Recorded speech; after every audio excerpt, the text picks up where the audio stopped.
set up, you can actually kind of sort of see it on the screen. So every runner is going to have a file saved to the final dungeon, Dark Tower, that has the final helper, Phoebe, at her max stats with max equipment. This game has something called the resistance glitch.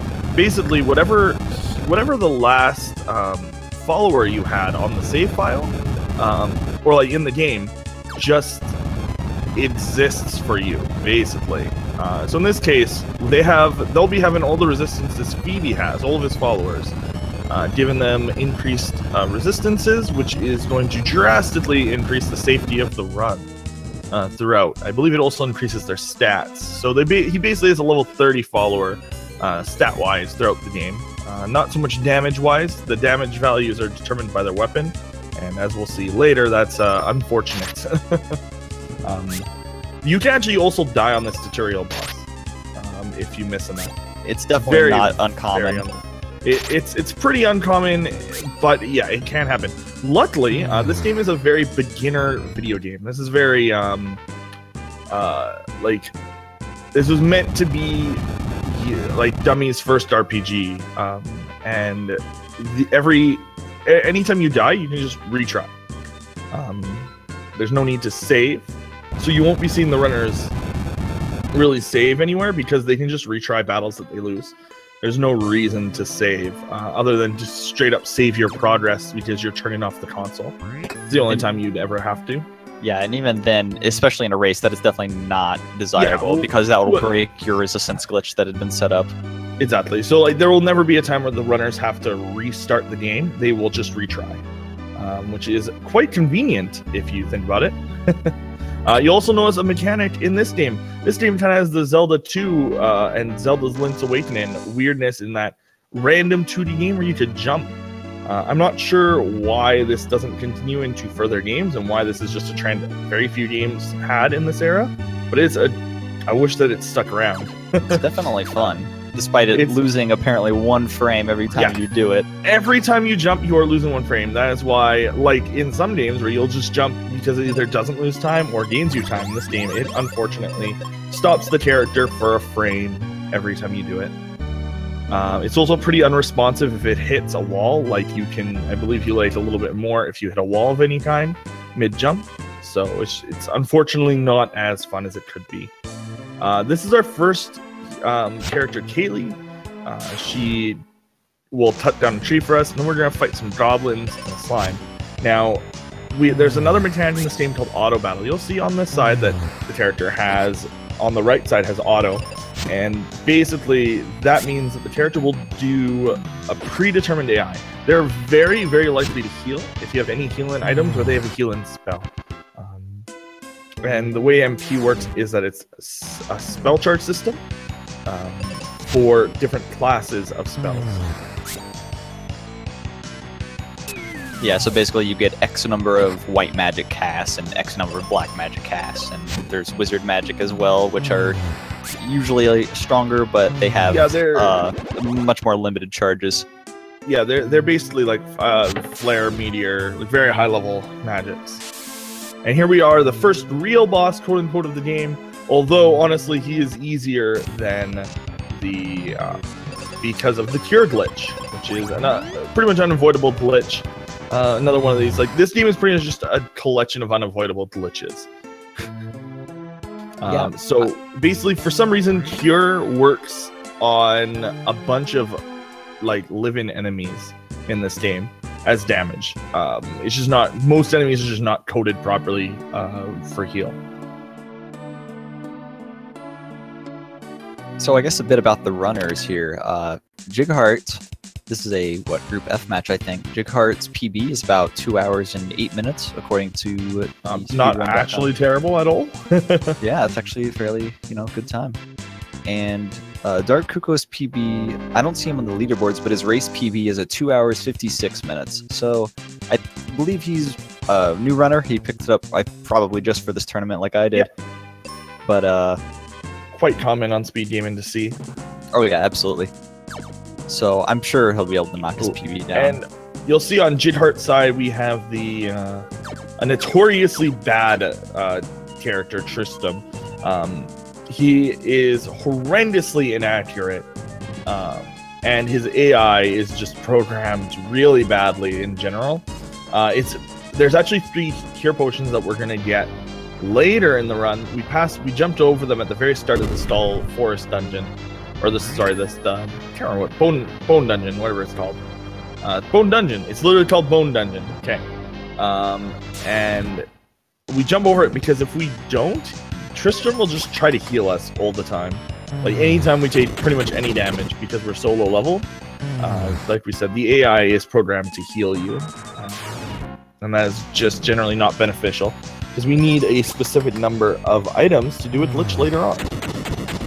Yeah, you can pick them up there, I guess, if you're really scared. Well, not in the speedrun, of course, but you have to use them up because you need to pick up the seeds later in this dungeon. They need to be in the first slot in your inventory. So it's very beneficial to skip the cure potions until after you get the seeds. And we need a certain number of cure potions after those seeds. So it's we definitely want those there. So it's this game is pretty much routed out specifically to do with Lich later on in the game. Interestingly enough, you can actually, well, in that, there's like quicksand that moves you along. Like the only exists in video game deserts where like sand will just move you on its own. And in this dungeon, you can actually jump, and you'll see that at the very end. They'll actually save quite a bit of time by jumping into the into the sand and then move into the left to basically skip a bunch of encounters, and we'll actually see them skip a few encounters here and there doing that. Yeah, there's one more coming up, I guess, right before the boss, where we'll just hop over one of the bosses, or one of the enemies that the sand would normally prevent them from being able to avoid. Now, Tristram as usual, yeah. So Tristram misses a lot. It's very frustrating because you have to fight one of the harder bosses with him in your party. The third boss of this game is very difficult, and it's mainly because Tristram just can't hit consistently. So Jighart just picked up the seeds here. What those do is they recover all of the spell charges of one of your characters, and you can actually duplicate them, I guess, in any other item you want in battles. If you use a seed on a character, then cancel out of the menu and run away from the battle, you'll actually... the game will give you an extra seed, so you can effectively duplicate seeds and have your unlimited magic. But you're supposed to... What the runners will be looking for is to combine that with a 3 enemy encounter. So if you get 3 enemies, it's very awful to have to, go an extra round of combat to be able to take all those out. So they just combine it with duplicating a seed to get that much more efficiency out of it. You're also seeing that they're going to pick up the Quake spell here. It's very useful. I believe it's Quake is here and Fire is later. Quake is one of those wizard spells. One of the things that wizard spells generally, the arcane spells, they will usually be AoE. So they'll hit everybody on the screen, and the black magic spells can hit single target or split target for reduced damage. Jighart jumping into the first boss, Flamerous, right? Well, I guess, boss, quotes. Like the first real boss, I suppose. Yeah, this guy is actually the first real boss. The other 2 bosses, one's a tutorial, and you can just win by whacking him as long as you don't miss. Yeah. And then there's this boss. This boss is actually difficult. The other boss just got wrecked by Cure. There are 2 different strategies in this game. If you were able to duplicate 2 seeds, you need to duplicate at least 1. If you duplicate them, you can actually just use a seed on Ben or the hero, and that will end up in basically giving you max heal, and you can spam those on this guy, and it will kill him a little bit quicker. Poison almost might die here, actually. That was really, really scary. Yeah. If Tristram didn't miss that might have won the fight. Yeah, luckily the life spell actually cures you of all status ailments and full heals you in this game. You can actually use it on living party members to do the same effect as if they were dead. It's a very, very powerful version of the life spell from other Final Fantasies. despite that little scary moment there at the end, Jighart finishes that fight with really no issues. So that fight, actually, part of the reason why it's very difficult is he spams his version of Quake quite a bit at the very end there. When he is low on health, he tends to use it more. One of the neat things about this game is you can definitely tell how far you are in a boss fight because they have different animations and they always look much, much closer to death. Unfortunately, Tristram just stole our Dragon Claw from us. Would be nice if we could have that now, but we'll have to settle with having it later. He basically just was like, yeah, I got the present, and now I'm leaving you. Good luck. Yeah, Cucco getting into the Flamers fight here. You're going to be seeing runners try to attack with the Cure spell here, which is really the best source of damage that Benjamin can do to the boss. 250 damage is pretty good, but unfortunately White Magic has... It can miss when you're attacking with it, so you're going to really hope not to miss with any of those. Tristram it is a low chance, but this is Mystic Quest, so... Right. So 100% got it. So I think Tristram only needs to do about 400 damage, was it? It's not too high, as long as you land all of your cures. But, well, that's not exactly right. The cure strat is faster than the regular strat by a little bit. But it is not faster to use your cures if you... like. It's better to... if you have limited use of your cures, it's better to save them for healing. Like if you, for example, have not had a chance to use a seed. If you use a seed, though, you have more than enough cures to just spam it, and you can just go all out and sometimes beat it. Now, another thing is that if you are dead, you still get experience. So you don't actually have to worry about resin Ben before fights. He will come back after the fight with 1 health. It's one of those kind little games. And Jighart just jumped over the sand like we were talking about earlier. Just effectively skips having to fight all those enemies to get out of the dungeon. Yeah, it's significantly nicer. Now, those enemies being there in casual play without the resistance glitch, without knowing the perfect strats to beat all these bosses, totally fine. Now, one of the problems with this game is the resistance glitch is actually pretty much unavoidable and makes the game significantly harder than it's supposed to be because you are stuck as a new player basically with your first follower, I believe. Stats, unless you save and reset every time. So if you are playing this game casually and you want it to be easier, make sure that you reset. Yeah, after you did each partner. Just do a quick save and reset. Just a little tip. Probably not required for the first few, but some of your allies will specifically have resistances meant to help in the dungeon you are currently in. Yeah, like so if they don't have those resistances, it's hard. Phoebe coming up specifically will have water resistance, which I don't think your other characters will have, and that is crazy helpful coming into the next big dungeon here. Now you're going to see all these little battlefields. We're only going to do one of these later, and that's for a specific spell. They're another way for you to grind as a casual player. They also give pretty good rewards. This game is a lot of fun casually, actually, because it's so simple. You can't really get lost. Like, world map-wise, there's only ever really one place you can go. It never branches out because it was supposed to be a linear RPG. It was marketed as a beginner RPG in America, and it was marketed as one of the first RPGs in Europe because it really was. This was the first Final Fantasy game ever released in Europe. I believe it was one of the first Square Enix games released in Europe, other than like Terra Nidma is not even Square. I believe this was one of the first Square Enix games actually in Europe. Square Enix basically had no presence in EU until this point. Imagine if this was your first Final Fantasy. Well, you'd be like most of Europe, and I actually really enjoyed this game. That's why Final Fantasy VII got the international release it did, because this game did very well. You know, I say that, but actually this was my first Final Fantasy as well. It is a very popular game. You either have heard of it and it was probably your first RPG, or you had never heard of it before. I literally never heard about this game before I joined the speedrunning community. Never seen it or heard of it. So Jighart going into the wintry cave here. I hate this place. You're gonna be looking. Luckily, like almost everything here is weak to fire, or at least the first part of the dungeon here. It's weak to fire. Phoebe can take them all out with a fire. Yeah. These worm enemies coming up, you're probably gonna be seeing him use the Quake spell on Benjamin. Another reason to pick it up. It speeds up this significantly. You fire down that guy, and then you quake the other two, and then you fire, and then they just die, and it's easy. Phoebe's stats are like Phoebe's fire spell is very powerful. Also, Phoebe just leaves you to die there. Like, she totally does not try to save you. Oh, by the way, here, you can save yourself next time.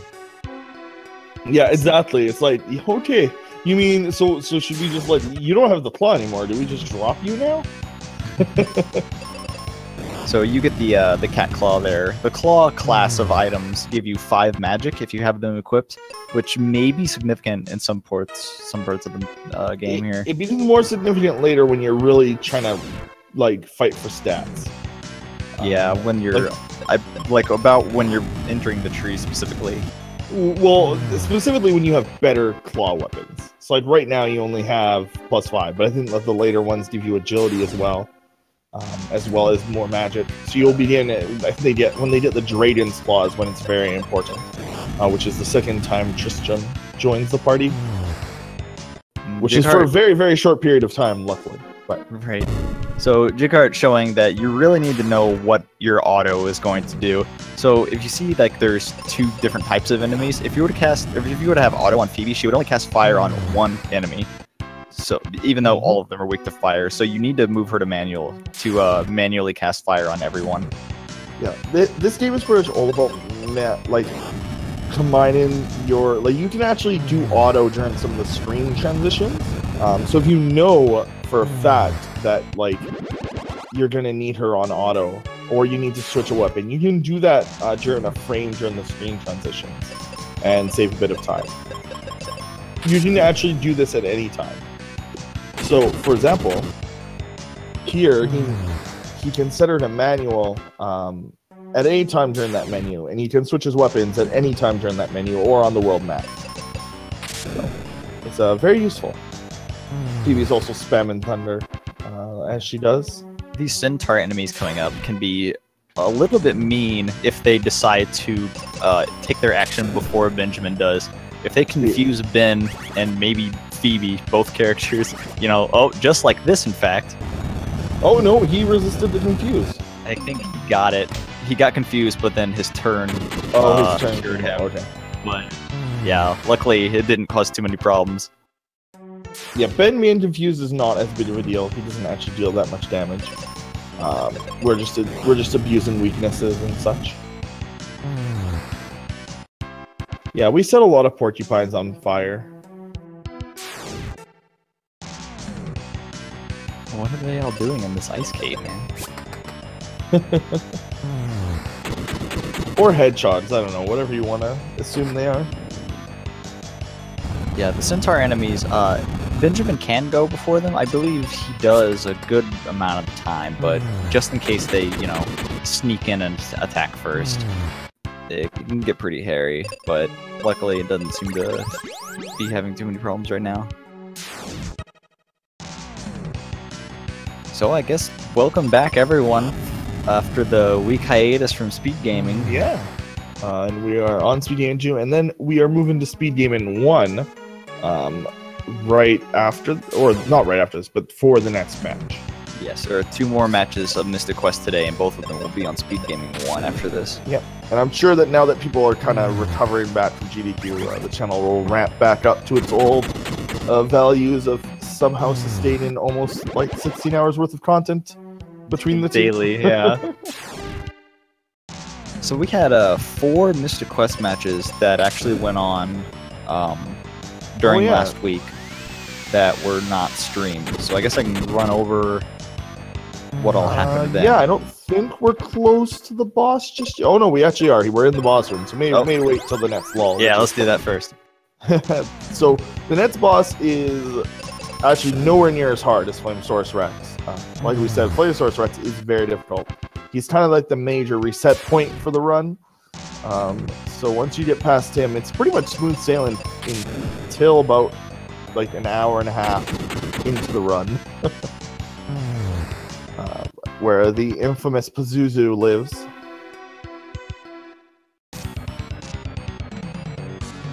But yeah, we a silly little octopus sprite. I love that octopus sprite. He looks so happy. Not for long, because Phoebe's coming. The Squid-Eyed here is kind of not that dangerous at all. Phoebe can almost just auto-attack her, and you'll have no issues finishing the fight. Even if Benjamin dies, his damage isn't really significant enough to make any difference. Yeah, it's mainly because of the resistances that we have. He also needs to not have it on auto. I actually am unsure, but he might have used the refresher he needs to have in his inventory. Because I think Phoebe just used an item, and I don't know which one it was, and Phoebe using items is bad. So I hope that he still has the items he needs for the glitch. Well, I don't think he's picked up any heal potions at this point, so she probably used the heal spell. Oh, okay. That would be good. As long as he didn't use an item being just heal. Okay, that's what he did then. Yeah, because you pick up... No, it's definitely a squid. This is definitely a squid. I've never seen a kid that looks like that. Splatoon 2 hype. Actually, I don't even have a Switch to not hype.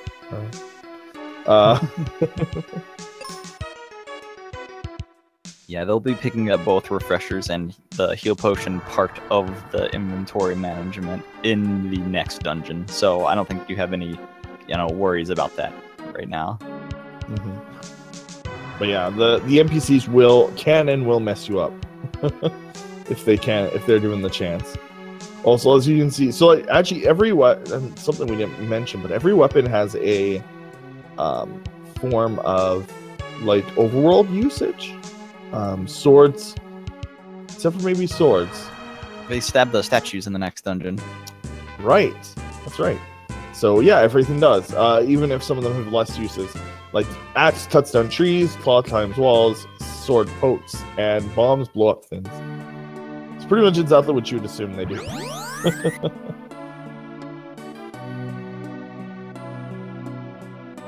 So Jighart getting to the point of the plot where we use the Libra crest we got from the squid to warp to this temple to get some water to, help the city. The well's dried up. We beat up an old man and take his water. And then we're gonna walk back to town and see what we can do about it.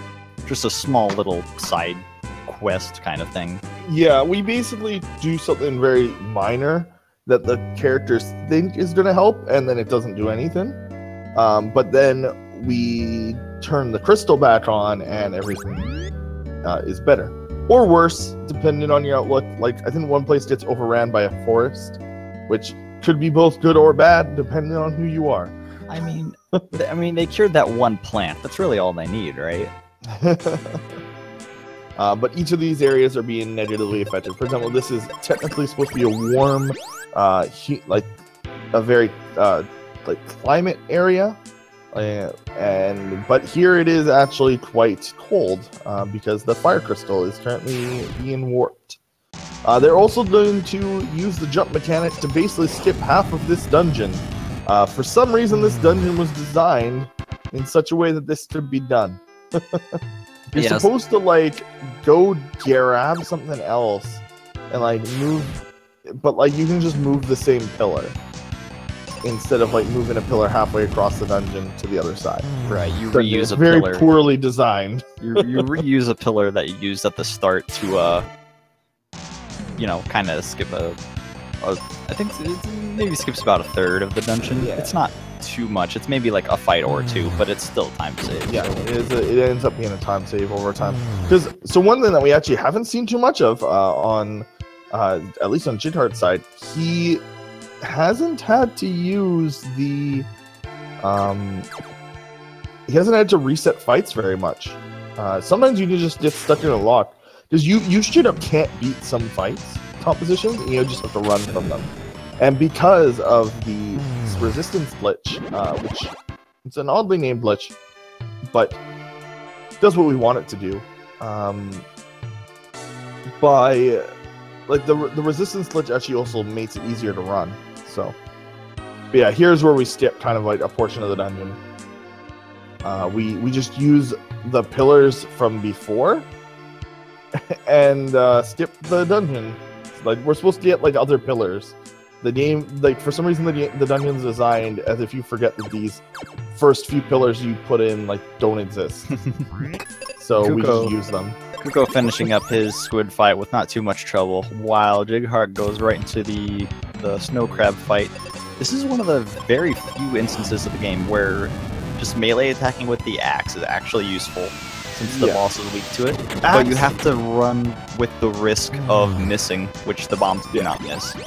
The bombs are like, you can actually, there is a strat where you just use your bombs, like for consistency, and I guess that's what Jighart's going for. And I don't blame him, but you can actually save a fairly decent chunk of time by using your axes. You just that's definitely what you'd do if you were going for like PB or world record. But in this instance, he's just sticking with the bombs because they are very consistent. They will never ever miss. I believe that the arrow never misses as well. Like Phoebe's bow?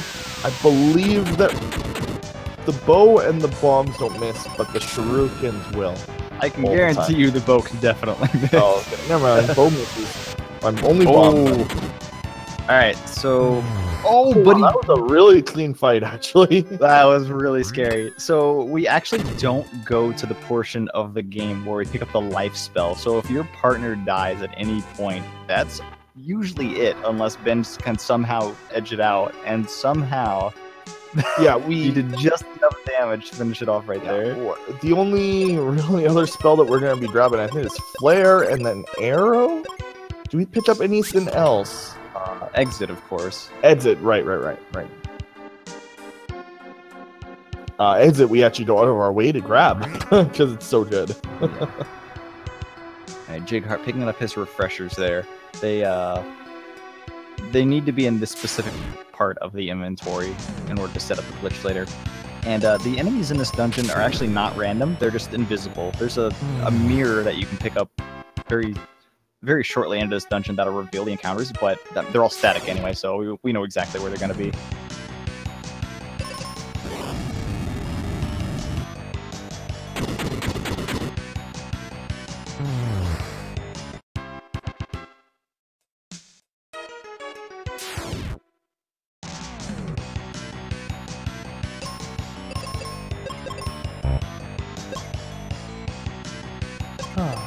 Alright, so the matches that took place while we were offline here, go past the week.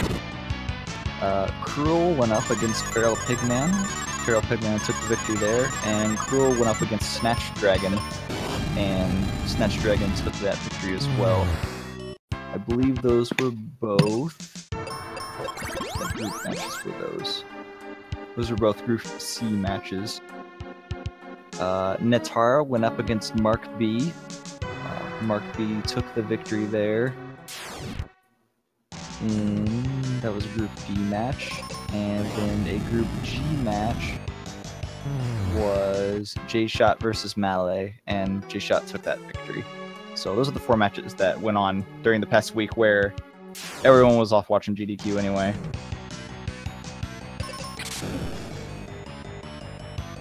But we're getting right back into the swing of things, so thanks for stopping by, everyone. Got a lot of Mystic Quests coming up. Still a bunch of matches to go. Got 3 of them going on today.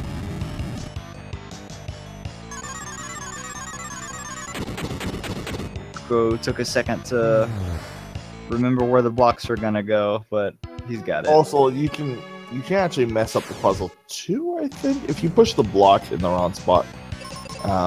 You just have to leave and reset the dungeon. Yeah, that's a little unfortunate because the monsters. Oh, I'm gonna have full call. Alright. 1 second.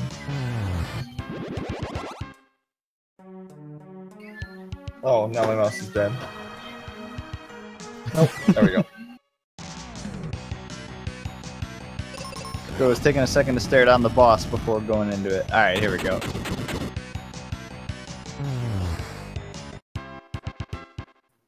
So you can definitely see the a lot of the time save that'll come in this game is not only is it like risk management and stuff, but the menus in this game have like no lag whatsoever. They are very, very fast as your thumbs can go.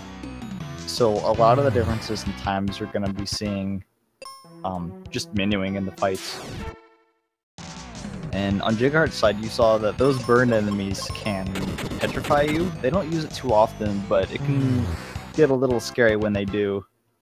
They managed to petrify Phoebe there, but he seemed to have cleaned it up without any problems.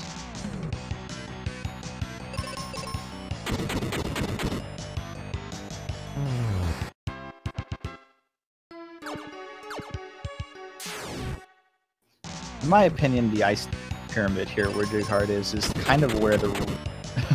it feels like it bogs down a little too long. The dungeon just feels like it's very long.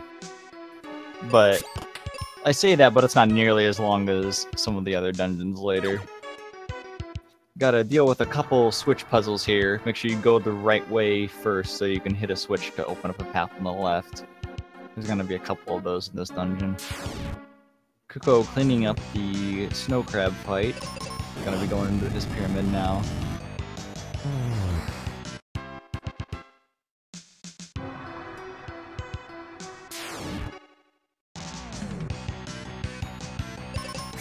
Yeah, there they are, the stony roost enemies, those birds. Although Phoebe can take them out really easily. It can get a little... If they decide to petrify Phoebe, and I don't know if these mages have cure. I know some of the later mages do. I'm not sure if these do. Anyway, it's a pretty rare occurrence. So Cucco picking up his refreshers so he won't have to worry about you know, setting up his glitch later. We'll also be picking up the heal potions that'll complete the setup for the inventory glitch coming up later, which will let us skip the entire firework section of the map.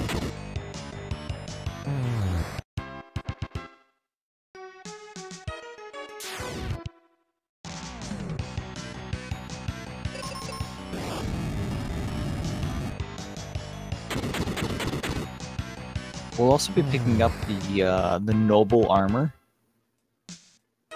At this point, enemies really start to hurt Benjamin, especially the boss, who uses a lot of water-based attacks. The noble armor gives you water resistance to where the fight isn't nearly as scary, but you know, it's still pretty scary, but you won't have to worry about getting one-shot by some specific attacks.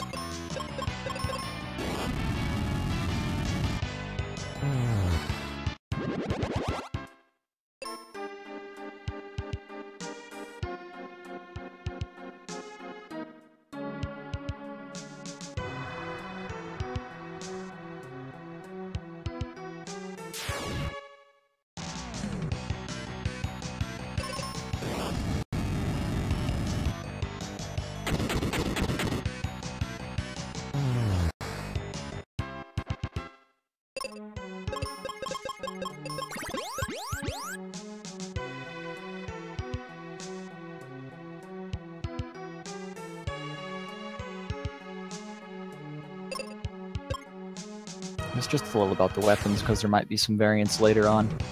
As we talked about earlier, the bombs don't miss. They also can't critical hit, which if you're fishing for crits, you might be kind of in a bad situation. But so the bombs are just a really reliable weapon you can use almost all the time to good effect. They can only target all enemies, like you can't target a single enemy with them. So the damage gets spread out. So in some situations that wouldn't be as reliable. The claw weapons give you 5 magic, and they also induce some status effects. The cat claw that we have now isn't really that good. I think it can do poison and paralyze, and that's it. But the dragon claw we'll pick up later is super useful, because it can do like 7 different status effects, including petrify, which you might see some of the runners do. These Sphinx enemies actually are weak to life, so you can just cast life in and they're gone. Okay, I am back. Sorry, right, welcome back. Had to wait on hold. I guess that's more important than Mystic Quest, but I don't know. So you see Jighart picked up his noble armor there, and that gives him water and poison resistance. So poison really isn't that scary. It doesn't do too much damage. It's more of a frame loss than anything. You just gotta wait for the numbers to tick after every turn. Yeah, and an odd thing about this thing is you never have to equip your upgrades, armor or weapon. They just exist. And just kind of another reason, like, again, this game is the simple RPG, meant for beginners.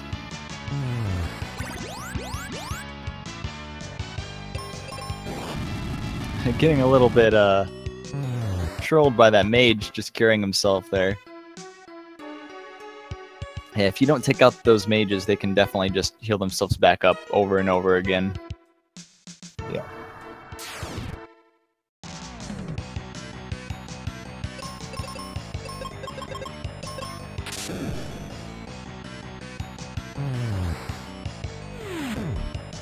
Oh wow, I didn't know a 3-enemy fight. I didn't know the beholders could be taken out with thunder, even if there's 3 enemies. They must be really weak to thunder. So Jighart finishes all of his switch puzzles up top, jumps down the center of the pyramid, and he's got, I think, 3 fights left before the boss? Or 4, I'm sorry. He'll be picking up his Knight Sword right here, which, as all swords do, give you 5 speed, which may be actually important whenever trying to cast the exit spell on enemies later. But as for damage, oh, he walks right there to get into another fight. You can actually just jump over that chest and head off. You don't actually need to fight another fight here. He does use the Knight Sword though, so that's good.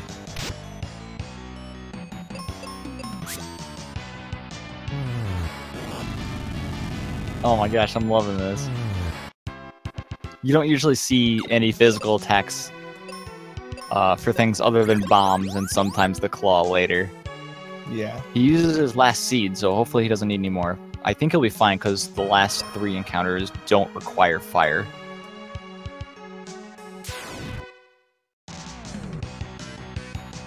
Well, he is petrified, but luckily that gets cured at the end of battle. This game is very nice. It is very nice, except when RNG just says no.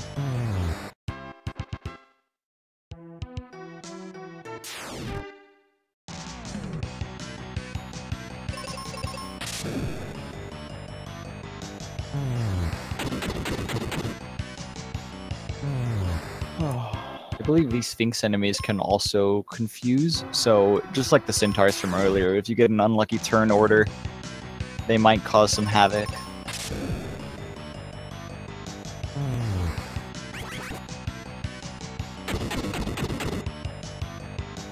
Oh, wait.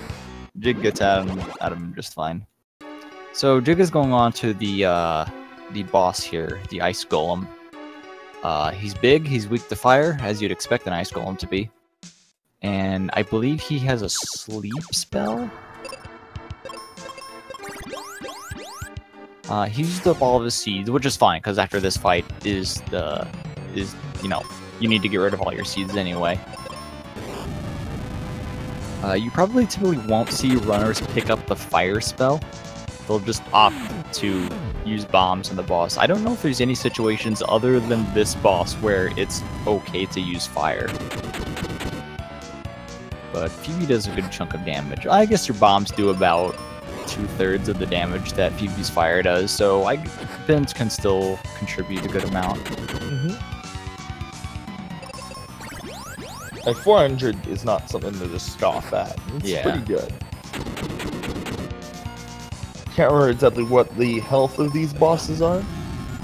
They do start to get pretty high. And at one point it gets so high that, well, we'll see. So the Ice Golem here has an ability where he'll damage both characters and heal himself for 200. And I believe he starts to use that a little more once he gets lower on health. There, you'll see it. It's not a typical health drain move. Phoebe, thanks to the resistance glitches, actually reverses the effects of drain attacks, but that move specifically is not a drain attack.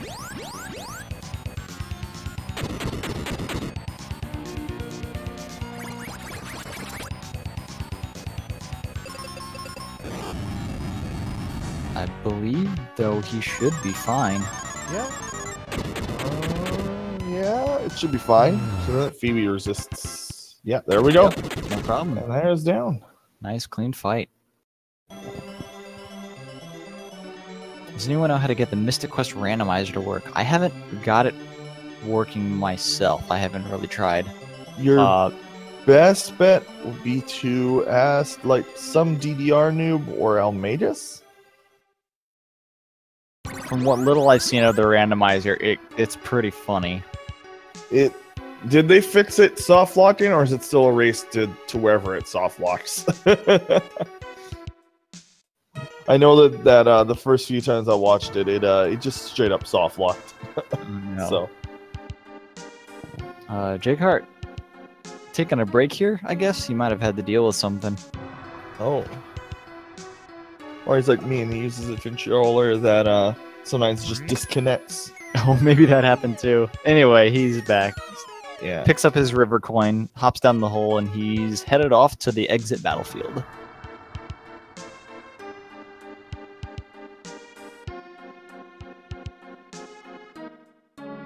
Make sure you pick up those 2 coins after the bosses, by the way, because it's a long trek back.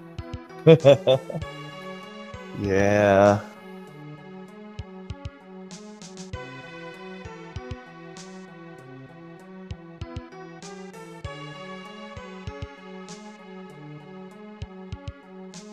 So you'll see Jighart only has 8 bombs left. This will guarantee that he'll be picking up the bomb chest at the very end of this dungeon, because you need 10 bombs for the next part. Also, I think that people are getting a bit pampered by some of these recent randomizers that just make you the file for you. Back in my day, you had to use weird programs, insert files, and pray that it actually did something. The amount of times I've put a randomizer ROM in and it didn't randomize anything is too many. Yeah, luckily the game is littered with explosives. So usually we'll never be like, oh, I have 0 when I need like 5.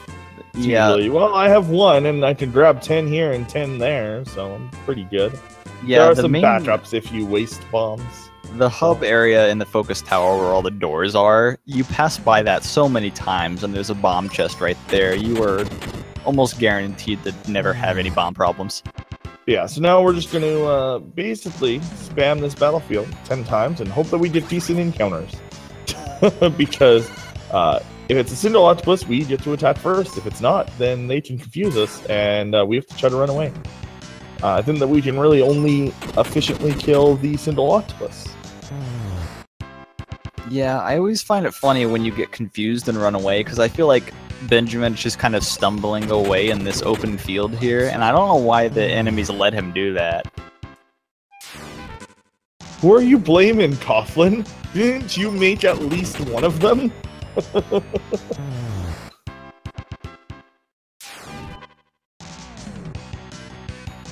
So I believe it's about a... Oh no, Cucco! Oh no, he went left. He went left just a square too early and fell, so he's got to climb back up. So in the exit battlefield here, you're obviously looking for the single squid because you can just dispatch it with a single bomb. And just running away from any others because it just costs way too much time.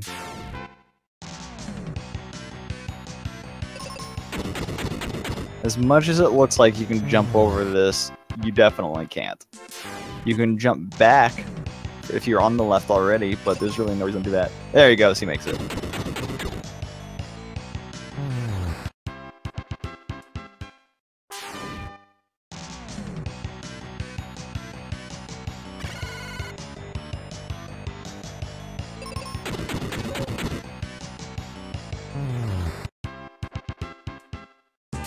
Alright, last fight. What's it gonna be?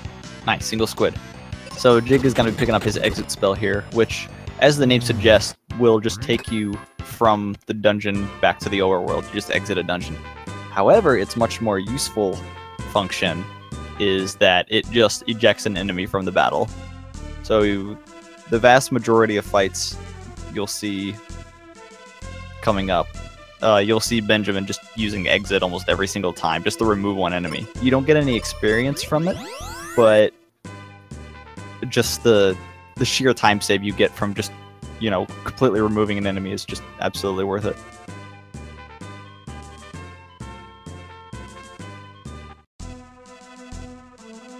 But before we see that, Jig is going to be performing an inventory glitch up here in Fireburg.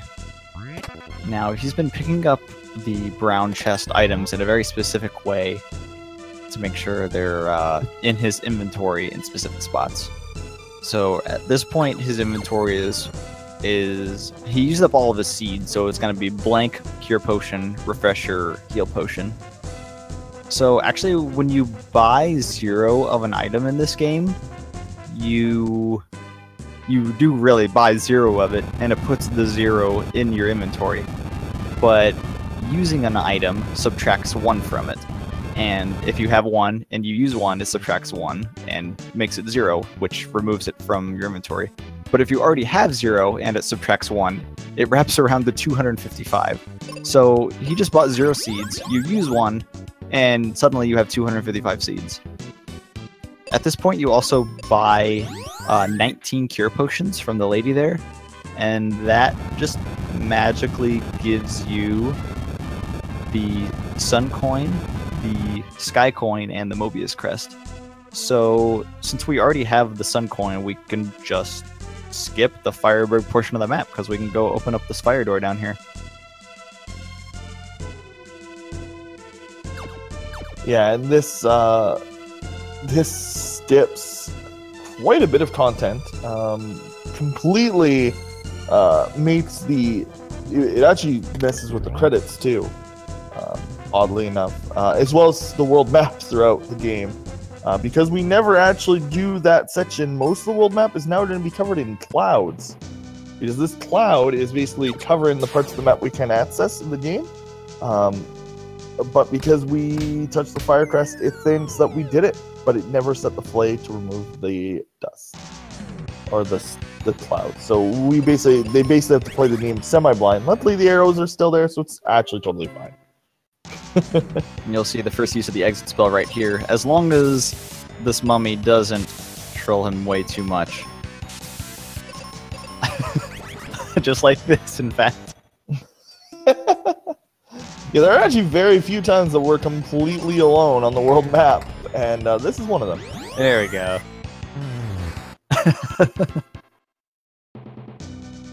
So yeah, luckily there's a cutscene here that removes your partner. So Ruben kind of jumps out of your pocket there and says, "See you later." But unfortunately, we get Tristan back with his own theme music and everything. The Boombox Ninja Tristan. Well, luckily we only have him for 3 fights, but he's specifically very bad in these 3 fights. Cucco is having a little hard time here. I think, oh yeah, he's gonna take a death. I don't know if Phoebe ran out of white magic or if he just didn't set her to auto accidentally. If you set your ally to auto and you are dead, they will always revive you. In fact, they will also do it mid-turn. So if say the enemy attacks first and Benjamin dies, as long as the ally hasn't acted yet and they're on auto, they will change whatever they were doing to auto, revive Benjamin, and then Benjamin will still get to act that turn, as long as, you know, his turn didn't come up earlier. So that's pretty cool. These fights in the forest here that Jig is on, everything can be exited, which is just great, and Tristram can one-shot the Spectre enemies, but the mummies, he actually takes 3 attacks to kill. So if you see a fight where you get 3 mummies, you may see some runners off to just reset it and try to get maybe 2 mummies and a ghost. If the mummies decide to use their attack drain move on Tristram, he actually can't one-shot them anymore. So it is a very rare case where the refresher item may actually be used.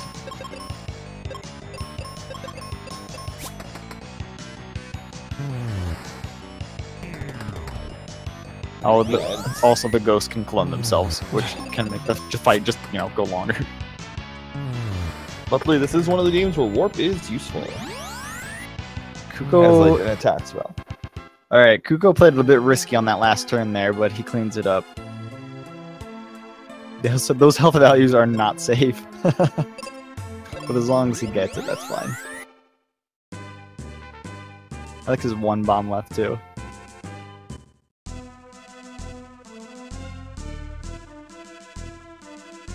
So Jighart's got to the point of the game where we tried to go inside the giant tree, because going through a tree, I guess, is the fastest way to go to India. I don't know. It's kind of weird.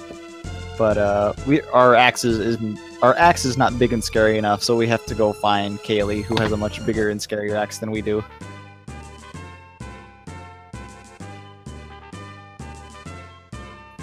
And after her, 45-minute sleep, she gains a lot more levels than we could ever hope to get in this game.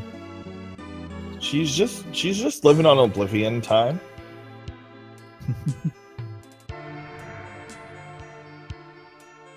But first, we have to walk through this ridiculously long and empty tunnel. Yeah. One of my pet peeves in games is just content like this. Or lawn ladders that don't need to be there. So many times ladders are in games, it's like, why is this a ladder and not just content? Well, why isn't this ladder a door? Doors are much nicer and faster. I'll agree with that. Especially when ladder climbing is, like, excruciatingly slow. So we run into the Spencer guy, and thankfully he takes them off our hands for us. But not before he gives us the sweet Dragon Claw. In addition to applying like 7 different status effects on attack, it also X's our hook shot. Also, Phoebe doesn't know how to use explosives. No. She's very sad that we went and talked to her grandpa, so she blew up his cave.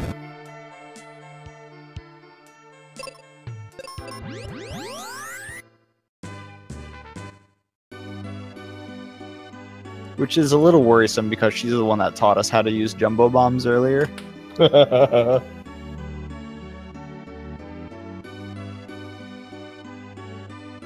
So Kaylee, we get in our party here.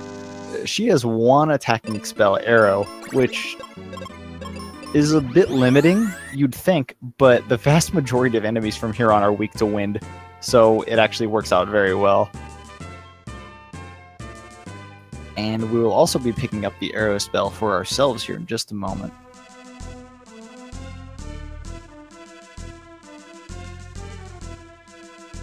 While Cucco works on his exit battlefield. His bomb count looks a little low, but he picked up the 10 right before, and 10 is all you need, so there's really no issue with that. So you'll see Jig walk out of this door here and then re-enter. He's setting his warp point for whenever he casts exit. It's much faster, well, maybe not much faster, but it's faster to just do that and exit out rather than walking out of here later.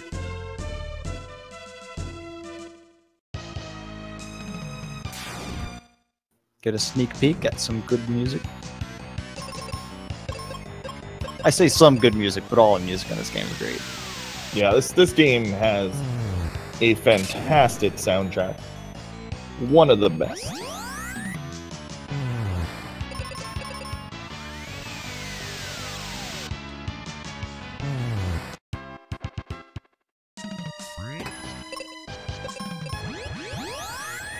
Yep, so it gets his arrow spell, exits right out. Right where it needs to go. Special shoutouts to the ladder in Metal Gear 3. While I haven't played that game, I know exactly what you're talking about. And I think a ladder like that can be acceptable.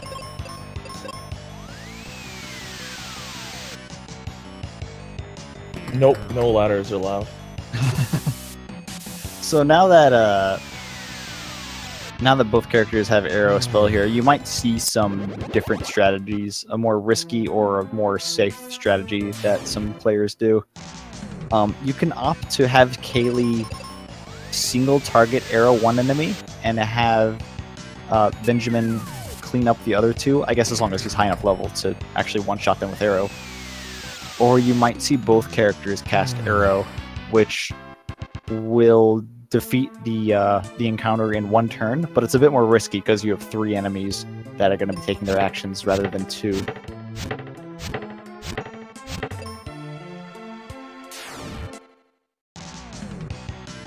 Now, I believe Ben has to be a certain level and have the claw equipped in order to take out 2 enemies with the arrow spell. Is that right? I think that is correct. I remember distinctly that sometimes newer runners forget to equip the claw at specific points, especially during the tree dungeon and beyond, and it actually completely messes up the damage numbers in these random encounters.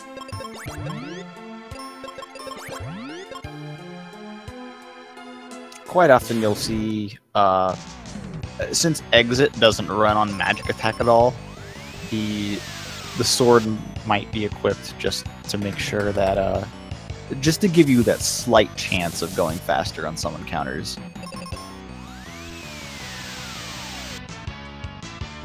This triple mummy fight can be a little scary with their petrify attack.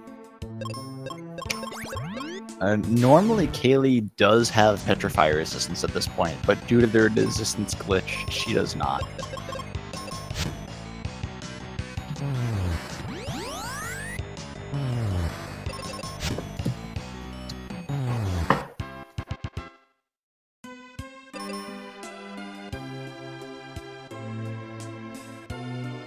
I need to figure out which encounters you actually need the claw for to be able to take out 2 enemies, because that'll be actually super useful to know.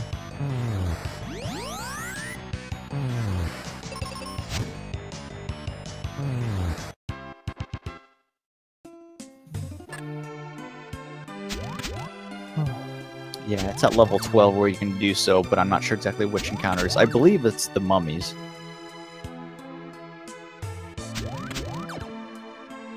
So there you can see the hookshaw function of our Dragon Claw. This dungeon specifically makes very good use of it.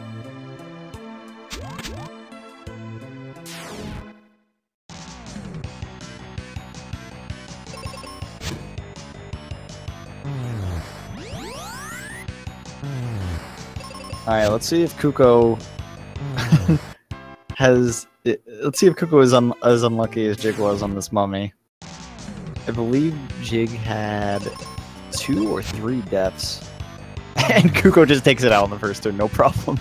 That's how it goes.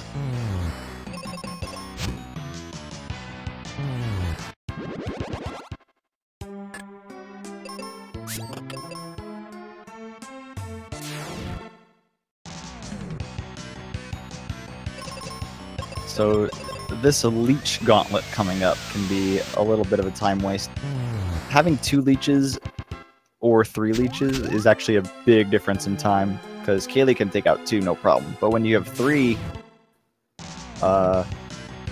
that's when the time starts getting, kind of high, because all of their attack animations are long, and they have a fire attack, which neither character is resistant to, so it's likely you'll have to heal afterward.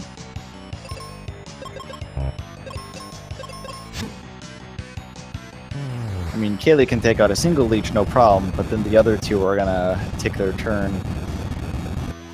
Can Ben take out 2 with arrow? Oh, he might not have tried. Either he knows he can't, or he didn't try. Also, I like how that worm critted himself because of the drain resistance that Kaylee has. That actually may matter later when we get to the ooze enemies. They have a drain attack and they can actually kill themselves on Kaylee if they manage. Maybe they may not have to crit, but if they crit, it's pretty funny.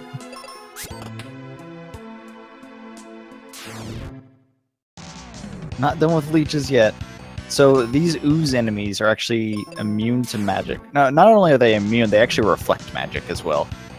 So if your partner or you decides to cast magic on them, you're gonna eat the full damage back. It also makes them immune to the exit spell. However, they are not immune to Petrify. You might see some players try to physically attack them with the Claw and try to take them out in one turn. I believe the Claw can take them out in 2 turns anyway, so it's not like a huge time loss, but, you know, it's still annoying if you don't get the one shot.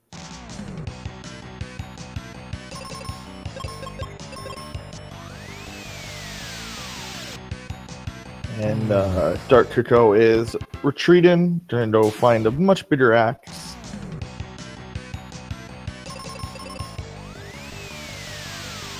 You can pick up the arrow spell right there with Tristram, but I don't know. I tried it once and it didn't go so well, so I haven't done it since.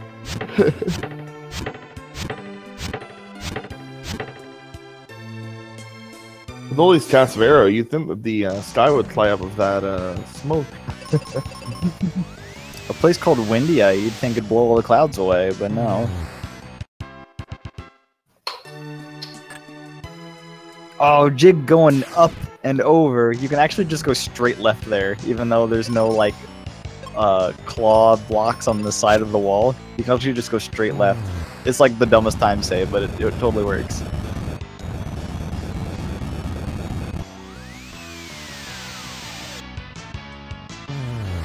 I don't know, I just felt proud of myself whenever I figured that one out. When I don't see other people do it, it's like, oh, I totally know that one. So I believe this is the last leech of the leech gauntlet. I might be totally wrong, there's always more leeches. He's trying to reset the encounter to not have an ooze, because I don't... You're incapable of killing the ooze in one hit without like a critical hit. Well, I guess the claw works as well, but that only works sometimes. That and it just if an ooze is in the fight, you lose your ability to use AoE magic. So it can totally be worth it to reset until they're not in the fight.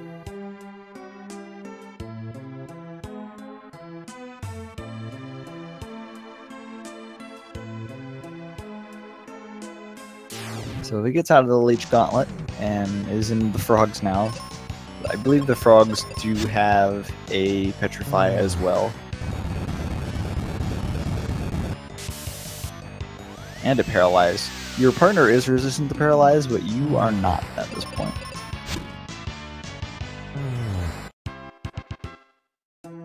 Cucco hovering over to Aquaria here.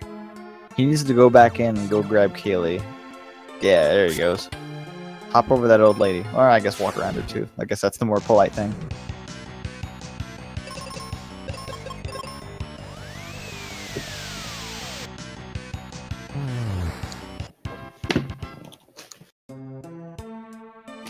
Oh.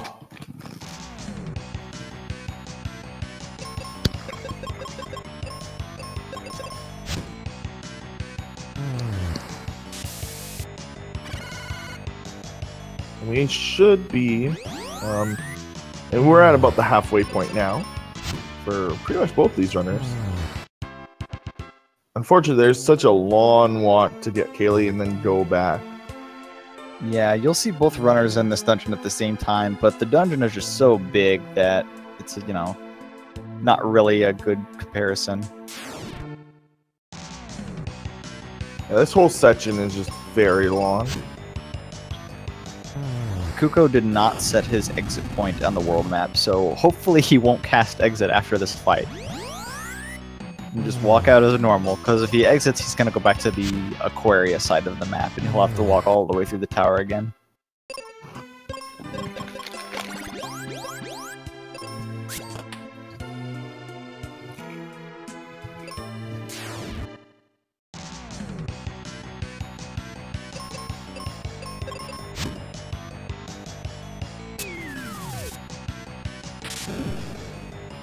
Yeah, Kaylee is incapable of killing the slime in one turn without a crit, so... And since, even though they're weak to bombs, you can't take out a single one with... I believe you can't kill... I know you can't kill two. I still don't think you can kill just one with the bomb. Either way, it's almost guaranteed a 2-round fight. I mean, the only way you're gonna one turn this enemy comp is if Kaylee crits and a Petrify on the Claw lands.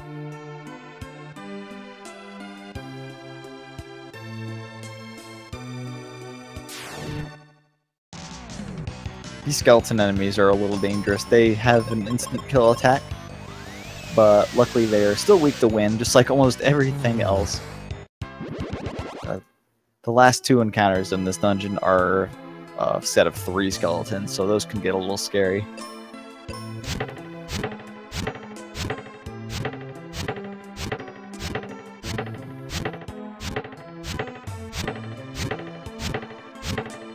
Jig deciding to cut down more and more mushrooms. I know you're supposed to be helping out this giant tree by killing the monsters inside. He's already pretty unhealthy though with all these mushrooms in here. I'm pretty sure that's not a good thing for a tree. No, mushrooms are actually a good thing for a tree. Like, having other plant life thrive in and around a tree is a good thing. It's actually a thing. Generally, the fungus fights off invaders for the tree, and the fungus gets life from the tree. This fungus are terrible at getting sustenance from something.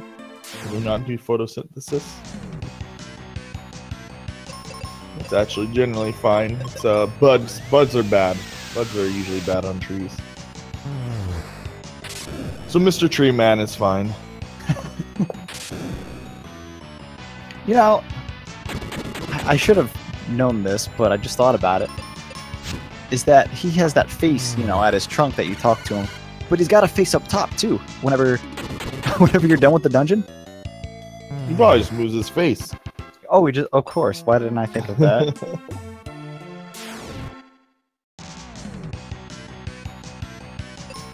These 2 ooze and 1 Scourger enemy sets are just so awful because they're what, like 3 rounds at the very minimum.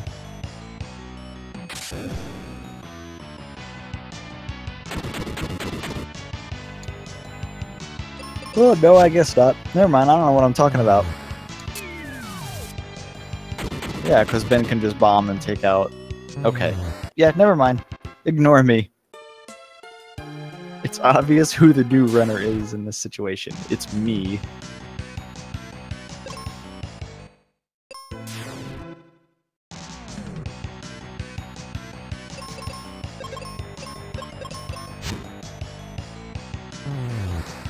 Oh.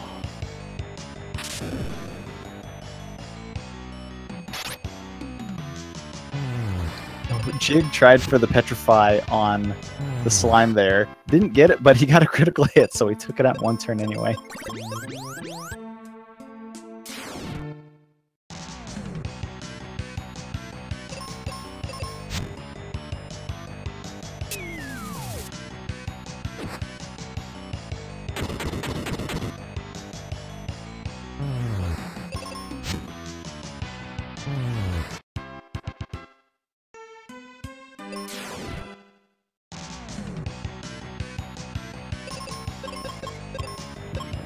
Oh. Yeah, this tree kind of feels like it drags on. Yeah. It can be quite the long fight, and or quite the long dungeon. There's quite a lot to it. It's very windy. You can do most of the fights fine, which is a good and bad thing. By fine, I mean, like, you do it okay. There's just so many of them, and a lot of them take 2 turns.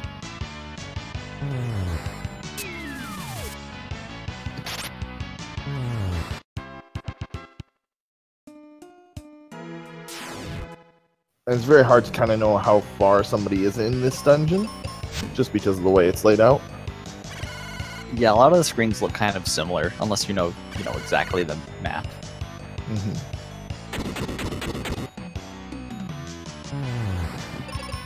So I believe there's a certain level that I don't remember who it was I was talking with, but one of the runners I was talking with likes to be a very specific level when going up against the boss of this dungeon.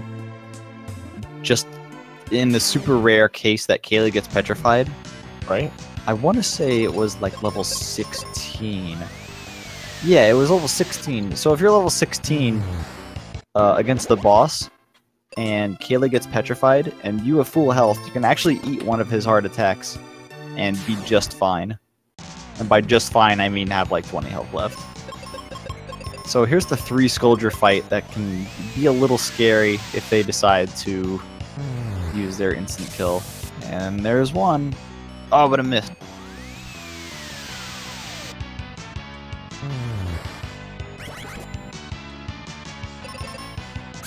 Yeah, this dungeon, very bland. I mean, luckily music's still fine.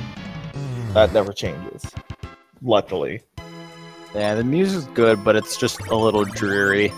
I mean, which is fine. It just lasts so long. Yeah, Anyway. this is kind of a, like, even good things last too long kind of deal. But here we are with the Chimera fight. I guess sort of Chimera. They're Chimera-esque. Yeah, this guy is a paralyze that doesn't work on Kaylee, but it'll work on your character. He has a petrify that'll work on both, and he comes with 2 skeletons that have instant kill attacks.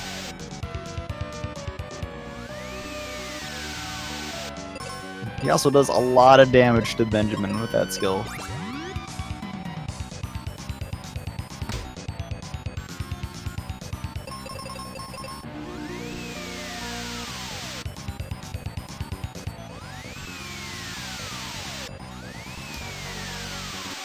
I love that turn where both of your characters cast arrow and the enemy cast tornado. So all 3 characters have the woo.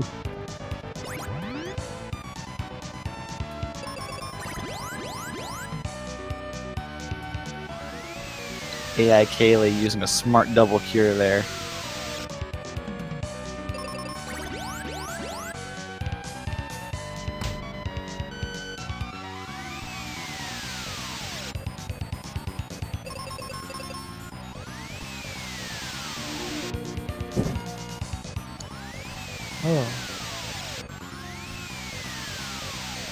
I know this boss can be a little scary sometimes, but that was pretty good. Doesn't have too many issues at all. Goon Kid in the background. Shoutouts to Goon Kid.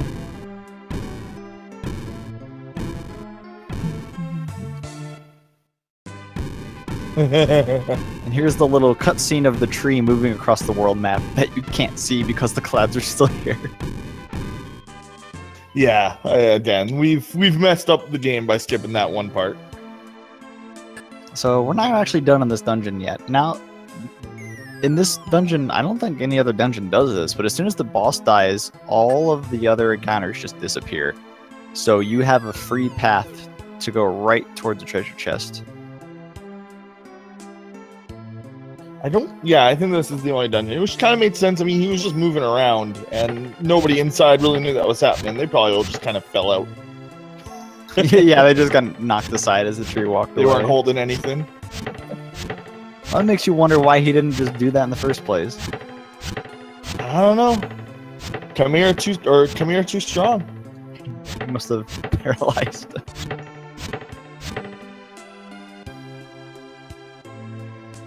So here we pick up the great meteor spell, which actually gives Benjamin an attack option that isn't exit.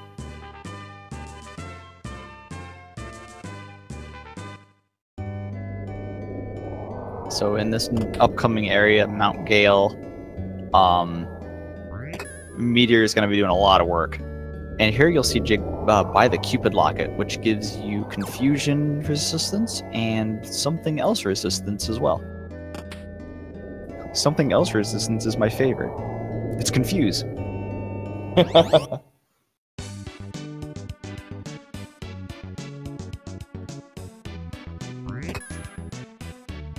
You'll also see him take the warp back to Fireberg, which conveniently goes right into the house of the person who gives you the 3rd tier bomb, the mega grenade. So you can just kind of warp there, despite doing nothing in Fireberg, like no plot things. You can warp there, get the bombs, and just leave.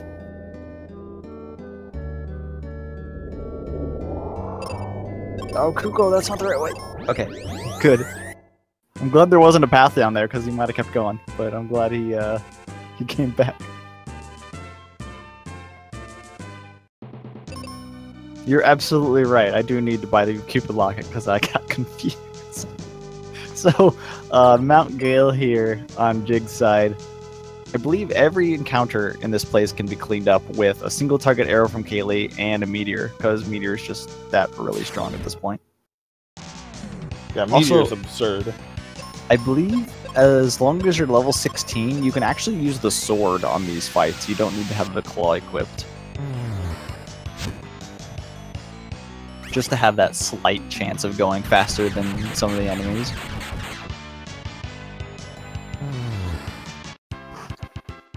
I hope that information's right, because that's what I have written down. Yo. In this dungeon is also the Apollo helmet item. Oh, Cucco taking an unfortunate double petrify. The Apollo helmet, it gives you fire resist, but at this point in the game there's not really any enemies that use fire attacks, so you'll probably see the vast majority, if not all runners, get it. It's not really worth the fight or two it takes to go get it.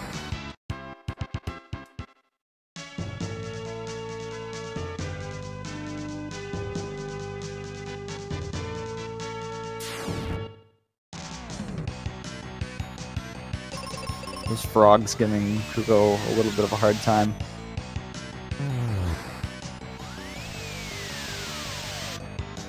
Did Jighart hear what I said? Because he swapped his sword meteors. He probably heard what I said.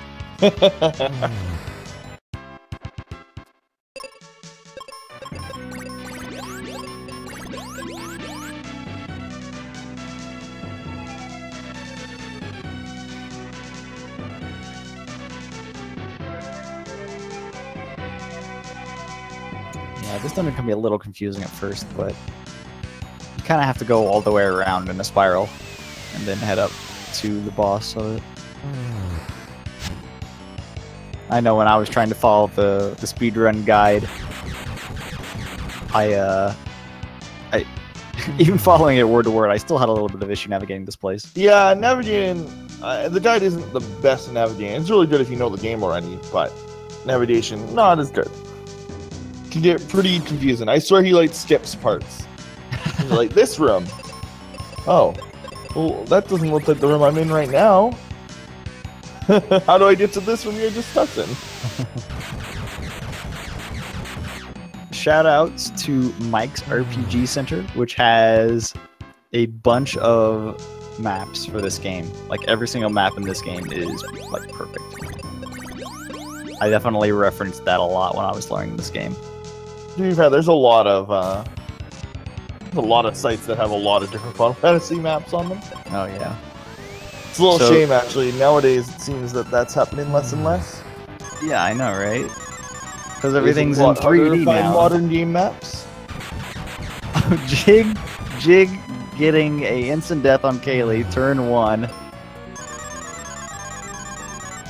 And then another one. So here's Dullahan doing what Dullahan does best. He has an instant kill attack and can dish out some pretty good area damage on both your characters. Oh, there's another one!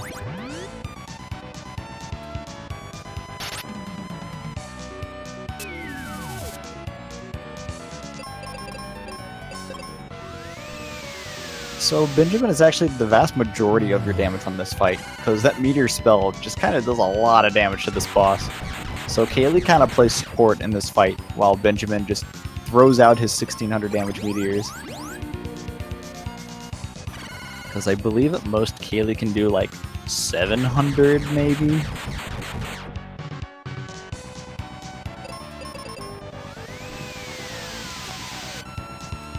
Yeah, 717 with her arrow spell, and I don't think her axe is too far off that either. So just because this boss does so much, just such a large amount of damage to Benjamin, Kaylee just kind of keeps him healthy while he just keeps throwing out these meteors. There's some strategies I've seen some runners do where they'll cast the heal spell on the boss, which has a chance to paralyze him. so that can give you some extra free turns of, you know, nothing bad happening. I haven't really seen it all that effective. Like, they maybe skip one turn. So, but I'm sure, you know, it can work better than that.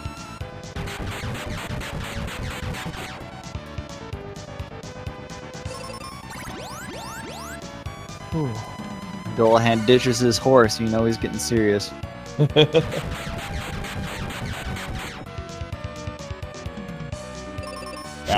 Unfortunately, we have to kill his horse first. We're kind of cruel like that. Well, it didn't have a head. I mean, but neither does he, and he seems fine. Why'd we have to kill his horse? What kind of monsters are we? I thought we were the heroes.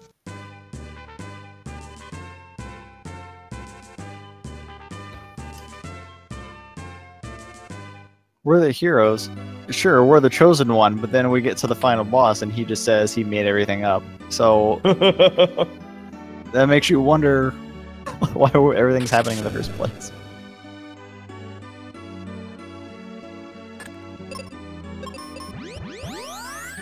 So after beating up Dolahan, we head back to Windia. We talk to Dr. Wily there, and then we can have access to Pazuzu's tower, which is pretty infamous, I would say, in its RNG capabilities.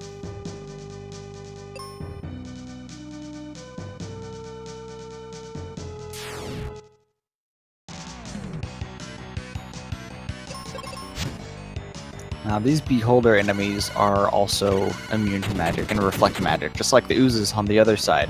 In fact, you can see both of them on your screens right now. They are weak to bombs, however, I don't think the bombs can take out two of them from full health. They still need to be damaged slightly. And they'll always do the first turn. Their first turn will always be blinding attacks, which is actually a little bit convenient because after this dungeon, it's still a long ways from now, but after this dungeon we'll be performing another item glitch, and we actually need to have 0 heal potions. So it's pretty convenient that these guys will blind you or Kaylee, and then Kaylee will just use up your heal potions if she's on auto. They also have the self-destruct attack, which does a very large chunk of damage. It makes a really nice sound effect.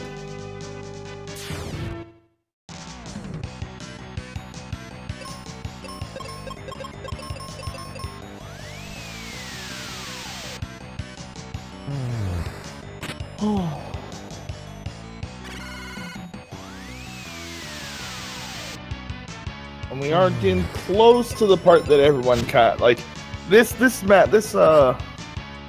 really isn't. This game is really not over until you actually get to the final boss. If we're being honest, right? Absolutely. This game does not suddenly lighten up on the RNG. If anything, it does the opposite.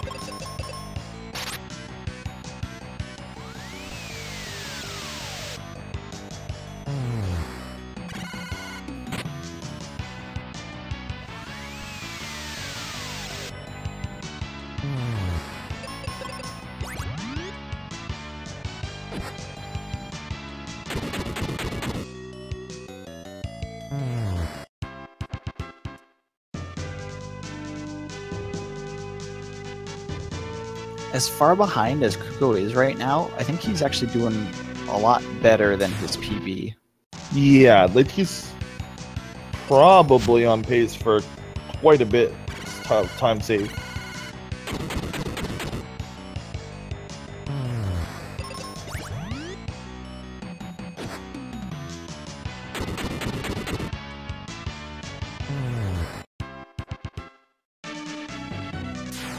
Yeah, he's got maybe 5 encounters left.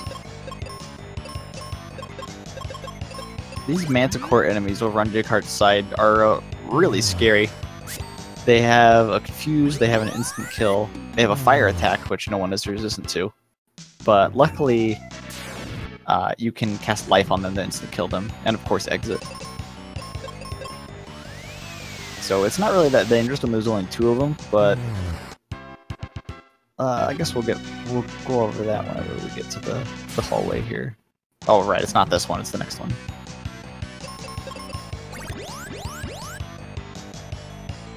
Auto Kaylee attacking with Cure against these two Scolders is not what you want to see her doing. Well, luckily nothing bad happened, but that's still a little unfortunate.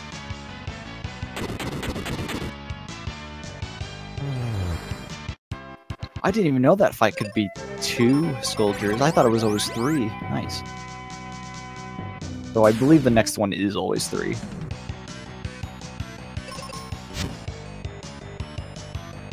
Yeah, this one right before the boss.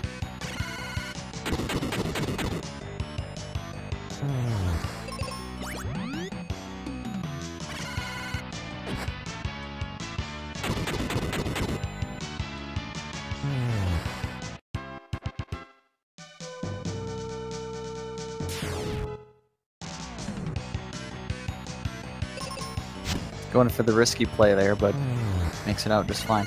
So Cucco's coming up on his Geeter fight. I wonder if he'll have the same nice RNG that Jig had.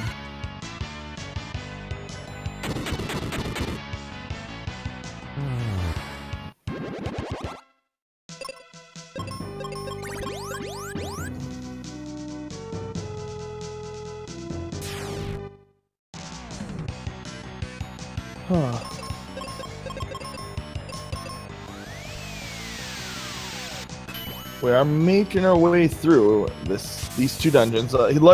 Luckily, other than Pazuzu, honestly, there isn't that many hard fights left. The fights in the final dungeon are not too terrible because because of how just absurdly strong Phoebe is. And there's a reason that her stats carry us through this game. Yeah, Za can be really scary, but he also doesn't have as much health as Pazuzu does. Yeah.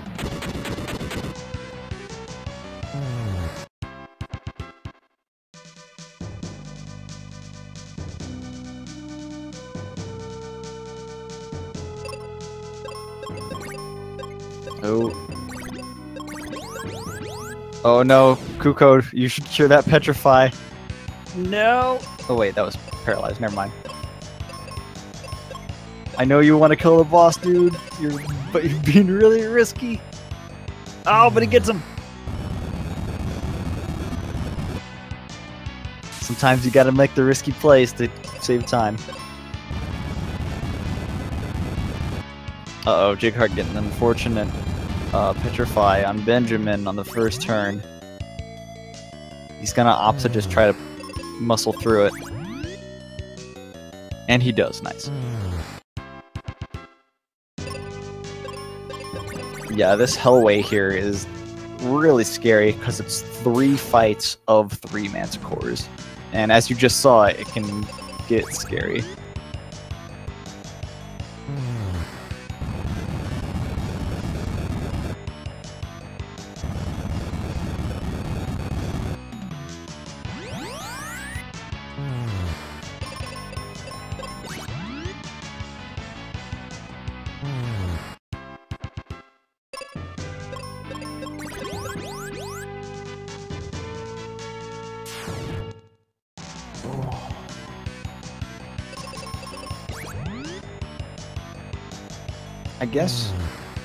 I guess Meteor just doesn't kill these things. I don't know if they're resistant to Earth or what.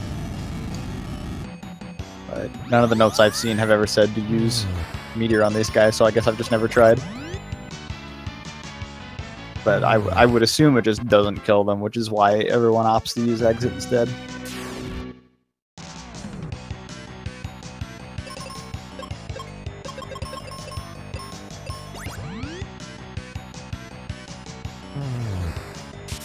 I didn't know you could use life on the flying dudes, the mages. Yeah, like earlier stated, what you can cast life on is just seemingly entirely random. It's just like some enemies just die to cure, some enemies don't. It doesn't really make sense. Some of the undead can't be lifed; they'll just get healed by it. Some of the living, like these mages, do, just like the Minotaur early on in the game. And one other infamous enemy kind of dies if you heal him. Oh yeah, we'll be coming up to that one here in a little bit. Do we know where it is on the tower? Oh no, we're not even at tower. Jeez. Yeah, we're still a little ways off. Yeah, brain. That's fine. After the slog that is the giant's tree, I don't blame you. Recovering from being quite sick. It's like I got the GDQ flu, but without going to GDQ. I was there and I didn't get sick at all. It was really nice. I mean, I've been to exactly one GDQ, and from that GDQ, I was hospitalized due to the GDQ flu. So, oh gosh. Freaking Curry Massa tweets, 8 GDQs attended, 0 GDQ flus. I'm like, 1 GDQ attended, 1 hospitalization. I got bad ending. Oh no. Seem to have accidentally closed chat. It's both a bad and a good thing. Quick, everyone talk bad. It's not like I don't have better Twitch TV and can't see what you type afterwards. Ah, dang it. Foiled again.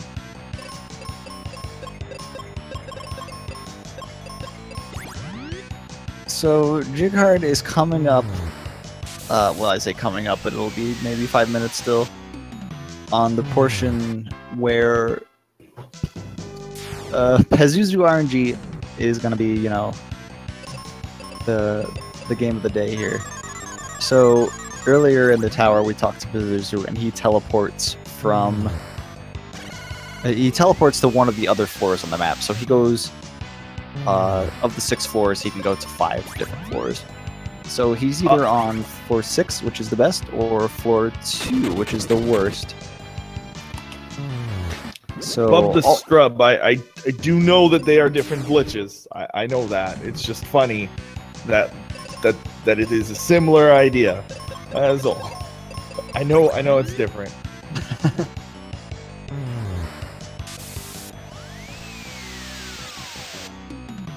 Inflicts zombie on enemies.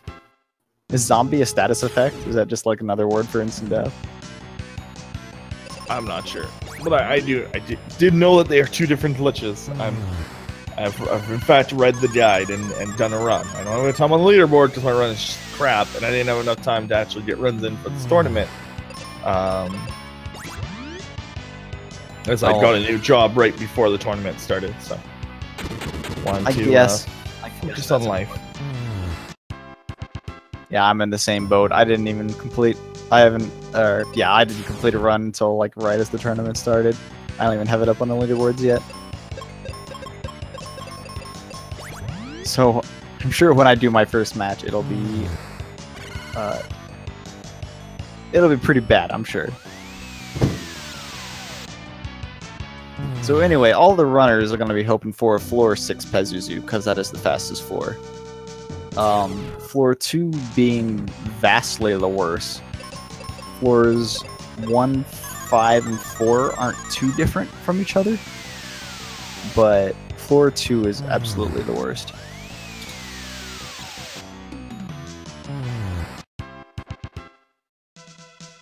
So Jig's about to pick up his flare spell here, which is super duper strong.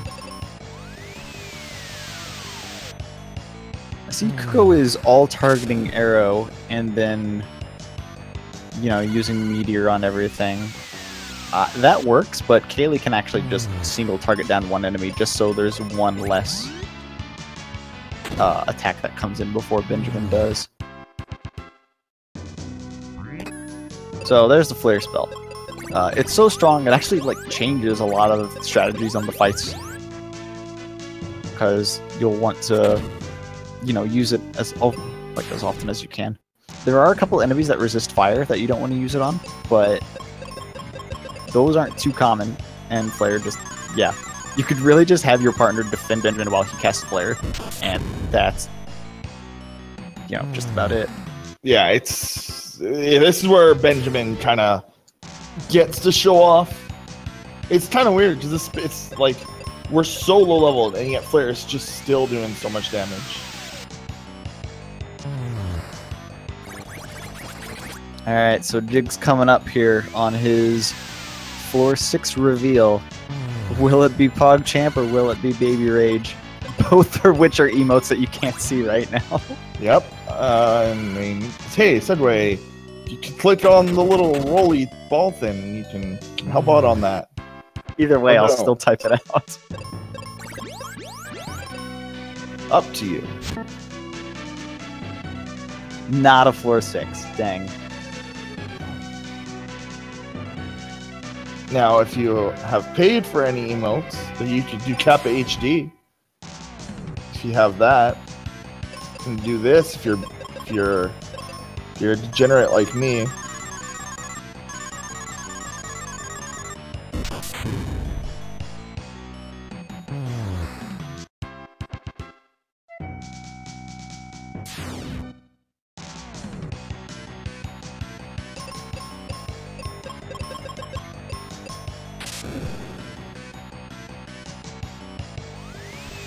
Well, Kuko's onto his Dullahan fight. I wonder if he'll try to use the... And he's just going to opt with Kaylee to try to chop him. Or keep her on auto just in case something bad happens. Yep. Just like that. Yeah, auto isn't a bad idea. Just in case he Doom Dances Benjamin, Kaylee will revive him and he'll still get his turn. Oh, he does opt for the heal. Try to get that paralyzed. Unfortunately, it didn't quite work out. Oh, he So poisoned him. Benjamin's pretty low on Kuko's side.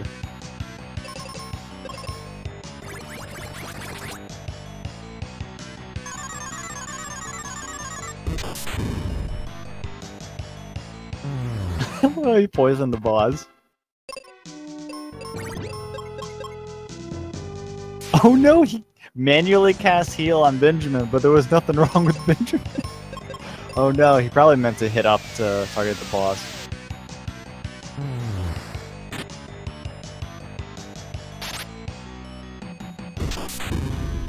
Kaylee's starting to get a little low too.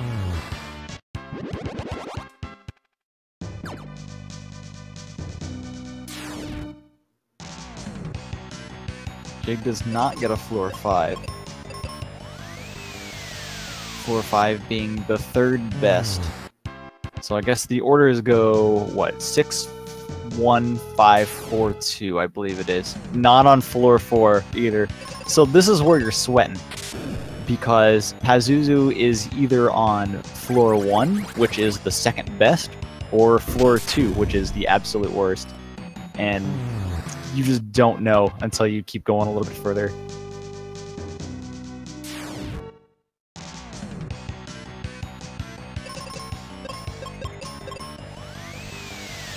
Still trying to heal strats, but I don't know if they worked out. Either way, it takes him out.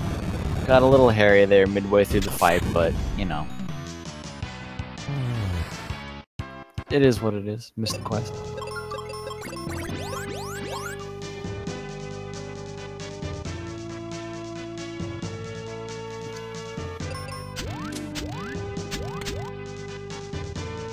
Alright, Jig's going down to 4-2.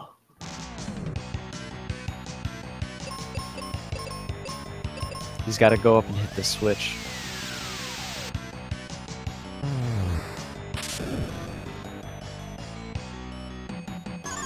Kuko takes his victory jump over auto before casting exit. That's something I like to do too, even if it is accidental.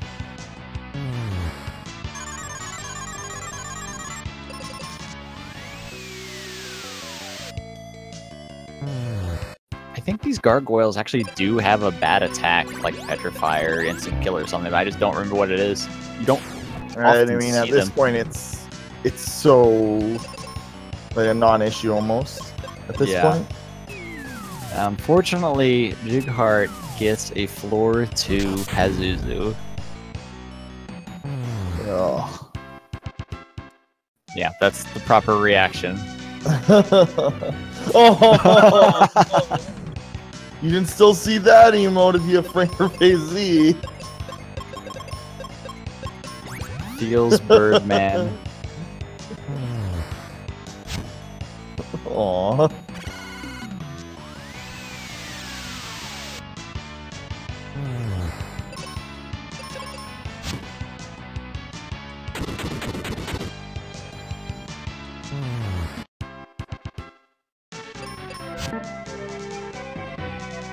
Or not. I mean, I can't apparently remember what that emote is. Oh, jeez. I did not realize that there were just a billion emotes on this channel.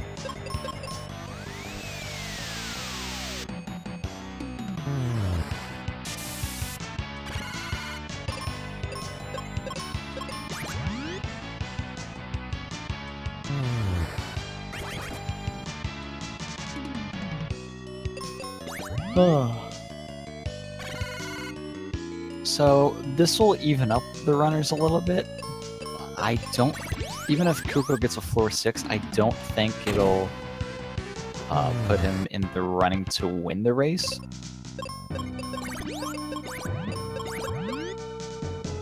But it'll definitely, you know, close the gap a lot. That is, if he gets a floor 6. We're still kind of a ways off of that, of knowing which floor he got.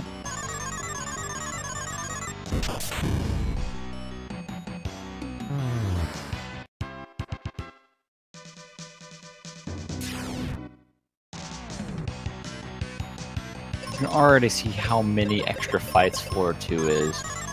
He's got to go down around this loop, fight like 6 enemies or so, talk to Pazuzu, and that isn't even where you fight Pazuzu. He then teleports to floor 3, and then you have to walk up there to fight him.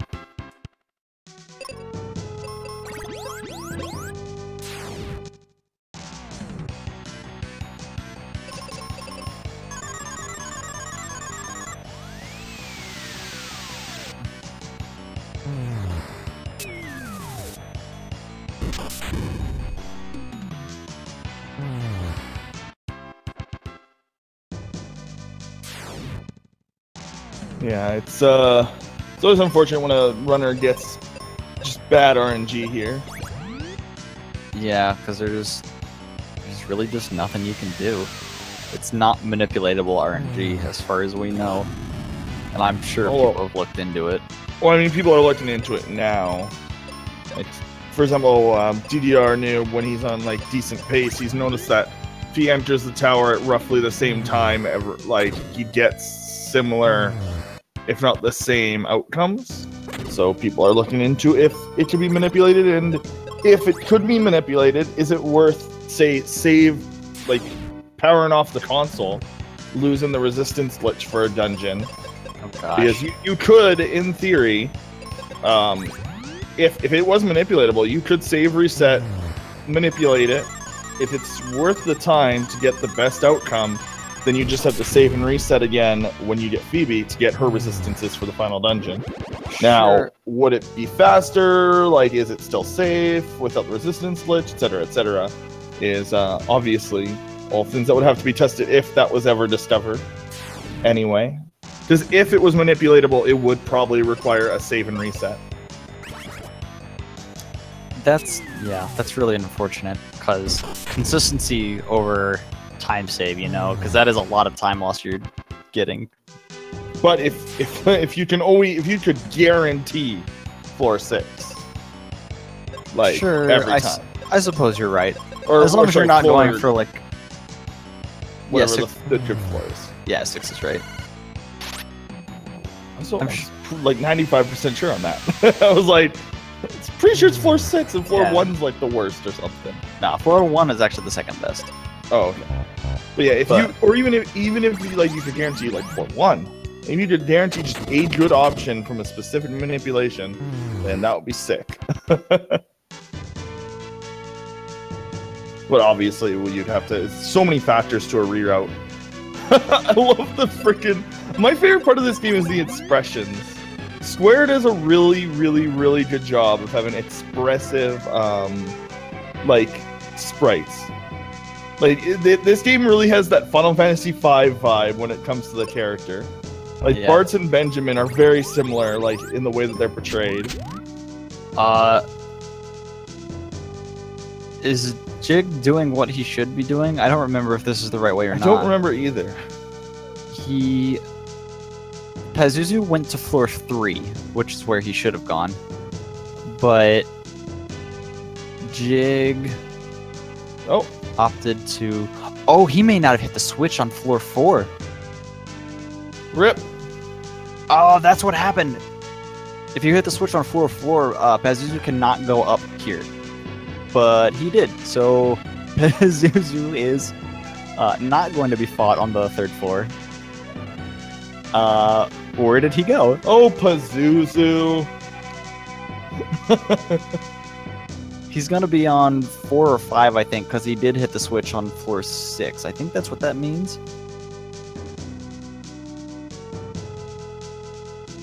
Oh, he's spoiling it in chat. I believe he does find him on... Oh, no, never mind. He's just realizing what happened.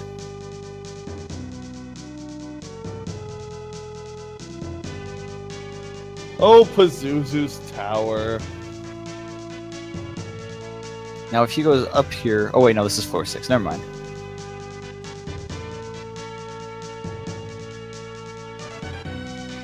Alright, so he went to floor 4. The Great Pazuzu Chase. There he is.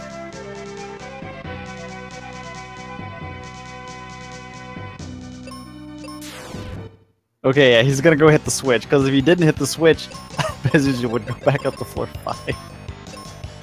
And he'd have to loop back around 7 again to get where he is. Wait, I think that's right? I might be wrong. I mean, this dungeon confuses the crap out of me. Yeah, I don't really remember how it all works out. I don't know if All this I is know just... is he's fighting a lot more fights than he has to. Oh yeah, oh yeah. I don't know if this is gonna trap him on floor 4, or if it's going to trap him on floor 5.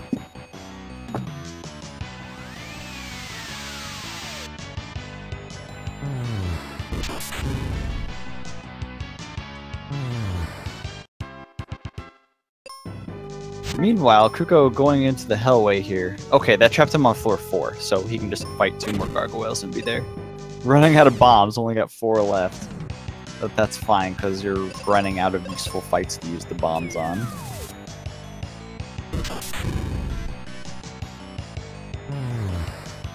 He's gonna try to power through it with life. I hope he doesn't get... Oh, okay. Just hope you don't get petrified. Good, he makes it out. But that was just the first of 3. Alright, Jighart. Luckily, at this point, we do have infinite seeds and MP. Which is, A. Oh, wait, never mind. He went up to 5. I'm a dummy. Well, at least we got to see Ben's confused expression again. Oh no. Now, he has to walk all the way around to get back there. To get to him on floor 5 there, you actually have to loop back around up 7 to the other side and then back down to 5. And then he has to fight 3 more enemies. Just making sure he hit the switch, yeah.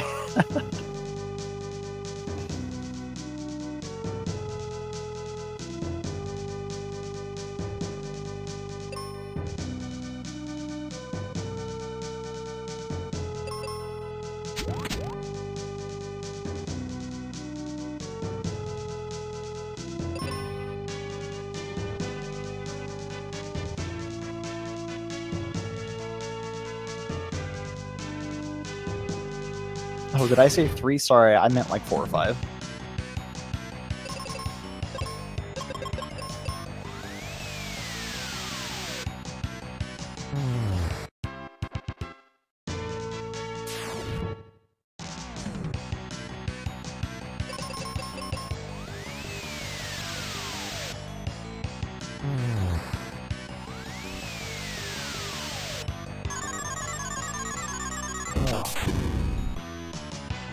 Oh, this was fun. The Great Pazuzu Chase. So anyway, now that we're finally getting to the Pazuzu fight, we can talk about him. So, starting on turn 5, and then every 4 turns after that, Pazuzu's gonna be throwing up his Psycho Shield, which gives him a whole turn of reflecting magic. So you really don't want to be casting stuff then. It's possible that Kaylee on auto will, I believe she will still cast it on the Psycho Shield, so you have to be really careful. I guess we'll go back and we'll go into some more intricate things in the middle of the fight. I just needed something to talk about while he cleans up these fights. Alright, yeah, heal up, seat up. There we go, now we can fight him.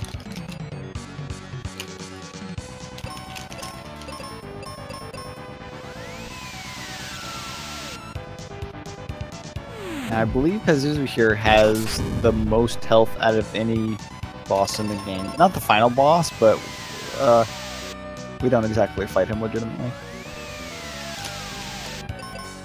So Pazuzu has an instant kill. No, he has Petrify. This guy doesn't have Doom Dance. But he does have Stone Beak, which can be pretty scary, considering he almost always, if not always, goes faster than Benjamin. So if Kaylee gets petrified, it can be really scary. Because you don't want Benjamin taking both hits of an AoE attack. So there you'll see the Psycho Shield animation. He always activates it at the end of the turn, so you don't have to worry about casting into it. But whenever he takes it down, is in the middle of the turn. So it's possible for Kaylee to go before Psycho Shield is down. So on those turns, you want to have Kaylee just like basic attack, just in case.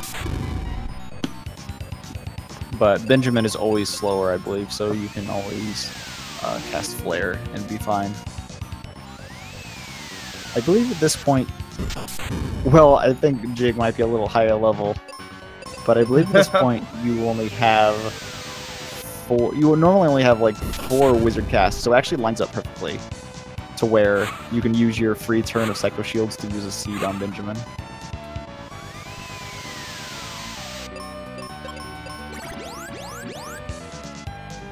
I don't know if it's level 21 or not. That gives you the 5th wizard magic cast.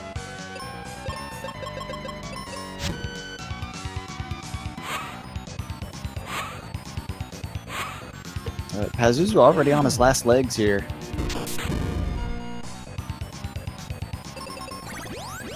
As long as Kaylee, yeah, there you go. As long as she was gonna go first, there wasn't really any danger. He has 5 because of being level up. Alright, I wasn't sure about that.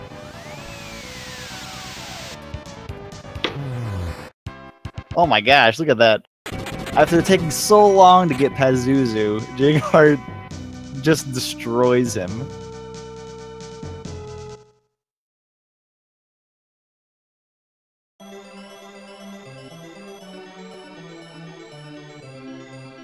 Oh, wizard charges are leveled divided by 4. I see. So he got the 5th charge at level 20? I guess? Yeah. So since we manipulated the Sky Coin into our inventory earlier, we actually don't need to pick up that chest right there. We can just exit right out. Mm-hmm.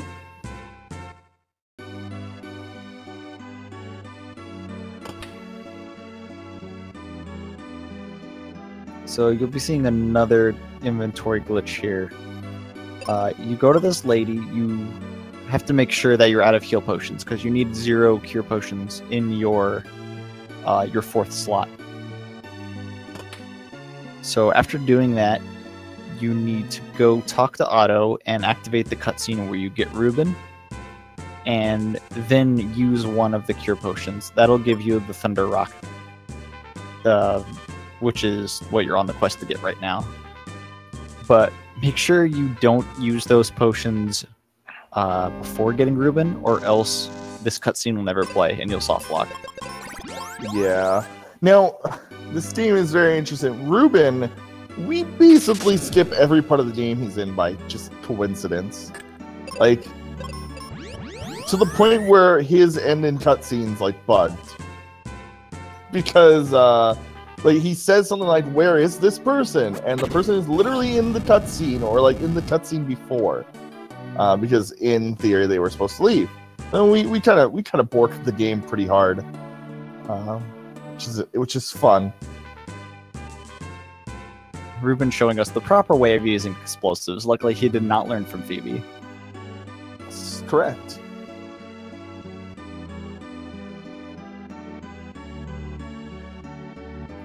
You go to the top house here, right?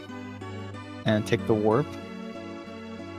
Believe, yes, you do take a warp. Oh wait, no, you have to get the hat first. Yeah, that's right. He knows what he's doing.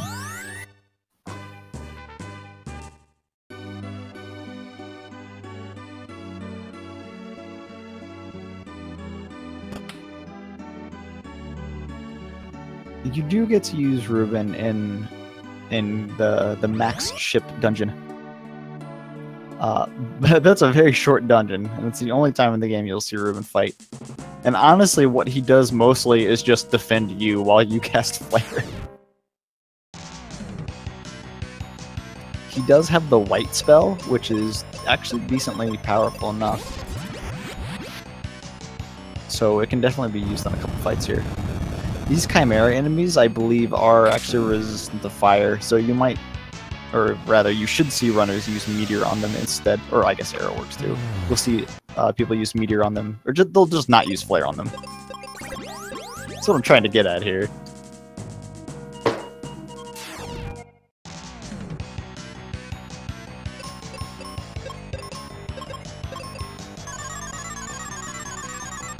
This double duel hand fight, it might seem scary because they both have instant kill attacks, but if Ruben just defends Benjamin, he can clean it up with just one flare.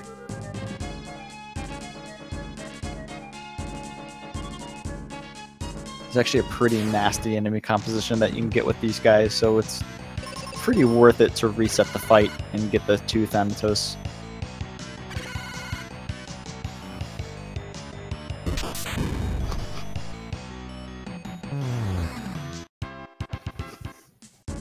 Yeah, the other composition has Beholder in it that'll reflect the magic, and since Flare is only all enemies, you can't single target with it. It's very, very worth it to reset until you get the 2. Yeah, same with Quake and Meteor. Like, I think that whole class of spells is only all attacks. I think. Might be wrong. Quake's a black magic.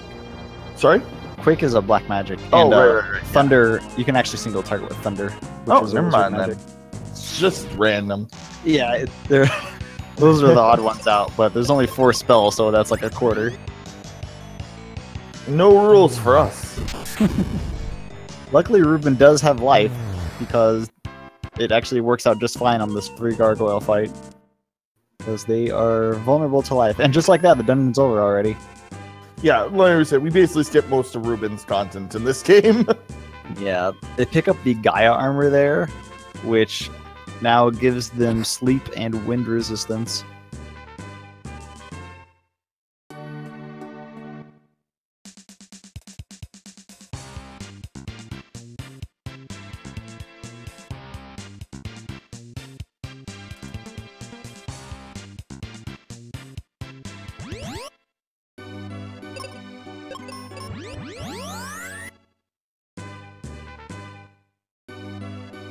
A little more plot stuff here on big screen. And then we will get our last partner, Phoebe, who is just super. And then we will head off towards the last dungeon.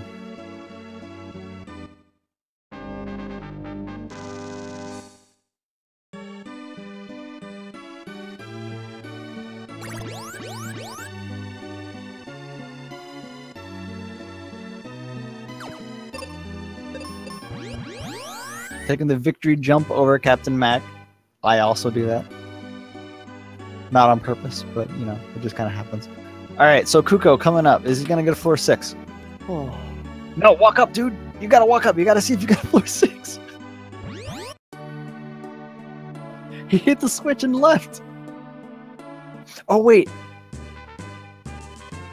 Oh, he came from a weird direction, didn't he? So he already saw what it is going to be. Oops, never mind. You know what you're doing. Yeah, I believe on floor 7 he actually took the top right stairs down, which led him to a place I wasn't familiar with. That's why I was a little confused there. So he already saw that he did not get a floor 6. Or did he? No, he didn't. Now we are on the home stretch for Jighart. I'd say, how much longer would you say? Like 10, 20 minutes? Oh, at absolute max, I think. Yeah. Final Dungeon is actually pretty quick in this game. Unlike another side game that these guys made. Ooh. Ugh. Final Fantasy Legend 2 and 3 Final Dungeons. I hope you like spending a couple hours casually. Oh gosh. It looks like Jighart will be going for the Aegis Shield. I'd do it if I was that far ahead. Yeah, you can spend about a minute to come down here and pick up the Aegis Shield, which gives you Petrify and Paralyze resistance. If you're going for, you know, an actually super good time, this is a big risk you're gonna have to take, because there's a lot of enemies after this that can petrify you, and then one of the bosses has a nasty Paralyze attack. But yeah, it takes about a minute to get, so if you're willing to take that time loss, by all means grab it, because it's really good.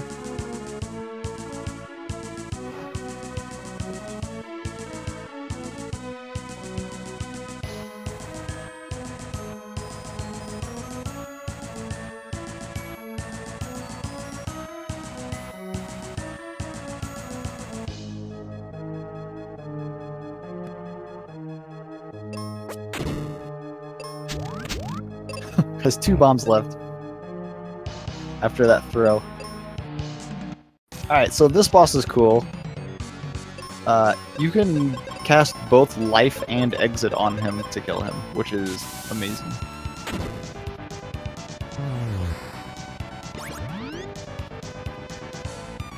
So typically you'll see people have Phoebe cast Flare, or I'm sorry, have Phoebe cast life on the boss, and then Benjamin will just clean up the rest with a flare. But if you want to have both characters use their instant kills on the boss, I mean, that's fine too. You'll just have to deal with a second round of combat. Or I guess a third round, rather. Mm-hmm.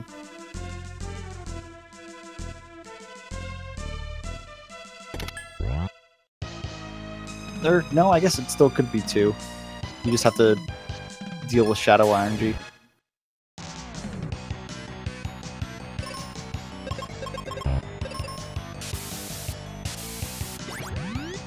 Also, random ninjas. Like, very few enemies in this game are people, but then there's these ninjas. And, like, their dying animation, I don't know what's going on with that animation. I think they're, like, hiding in a hole and peeking out at you sadly. It's pretty good, actually. Okay. They're not really good ninjas. I mean, you can still very clearly see them.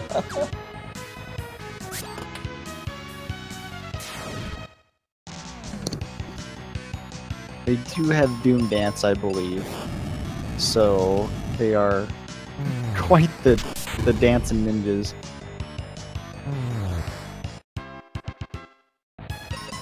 And they can clone themselves, as you saw. So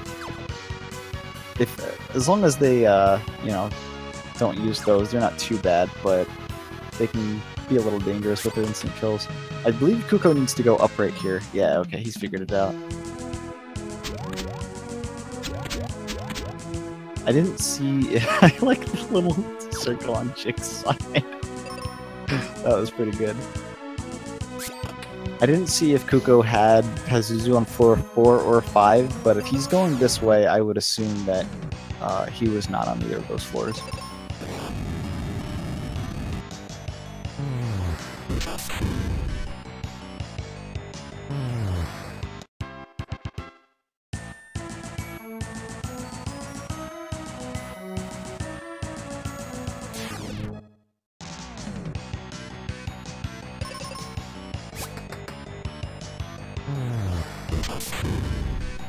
Oh, there he is.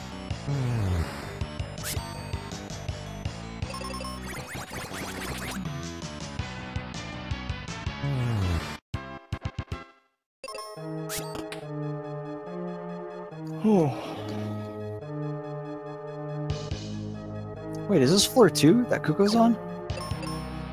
Sorry? What floor is... Uh-oh. Oh, he got a floor 2 as well! Oh, jeez. Sorry for the delayed response. I completely forgot if that was 4-2 or not. I only saw his foot before the screen transition. Both players getting a floor 2. Oh my gosh.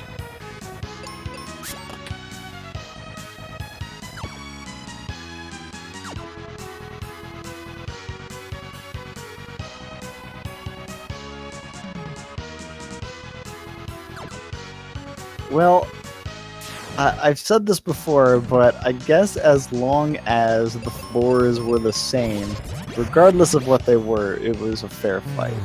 Yeah, it's true.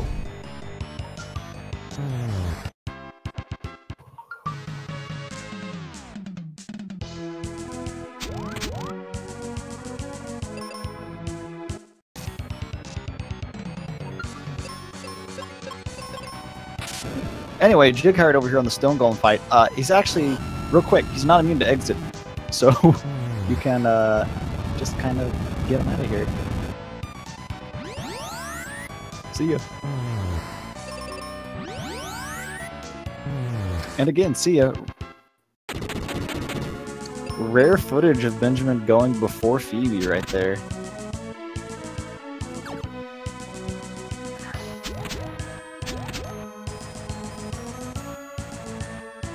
Wait, is that what happened? Can that happen? I guess so. So here Jig moves on to the lava dome section, which is a dungeon that hopefully you won't see in this tournament. Oh.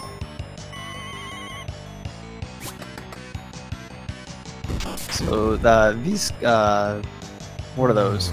Dogs? Cerberus? Yeah, these Cerberus enemies are very, very weak to fire. Even if there's 3 of them, you can take all of them out with a flare. I say very weak, but maybe flare is just that crazy strong. But they have a Petrify, which is pretty much one of the main reasons of getting the Aegis Shield, is for these enemies.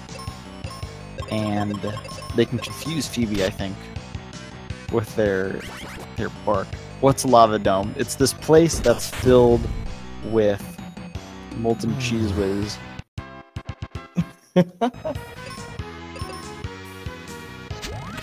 Just take a look, it's everywhere. And lava is distinctly also orange. Looks delicious.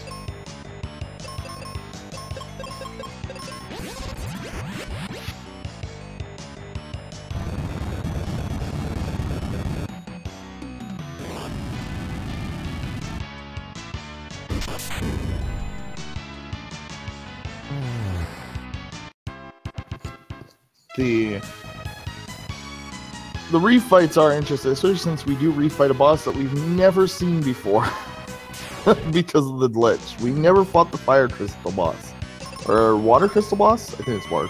We didn't fight one of the major bosses, and so these refights are a little bit weird in the speedrun because they're not fully refights.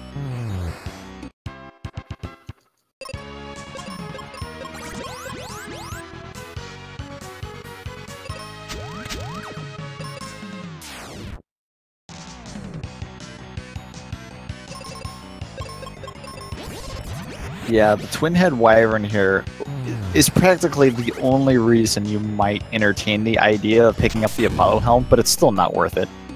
He has pretty nasty fire attack. He can also paralyze, but you got the Aegis Shield. Or Jig got the Aegis Shield, so that's not going to be any issue.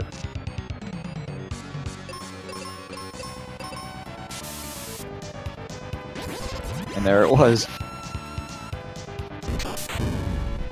He also has a poison that can make... that can take a few frames if he manages to poison Phoebe. Also, as you would imagine, he's resistant to fire, so don't use Flare on this guy.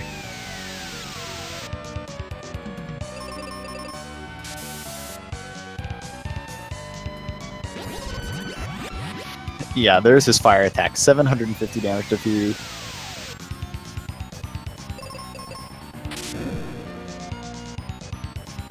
Man, the animations of this game look so great. That's just like shocked and then look back at the camera like, ow, that actually did hurt.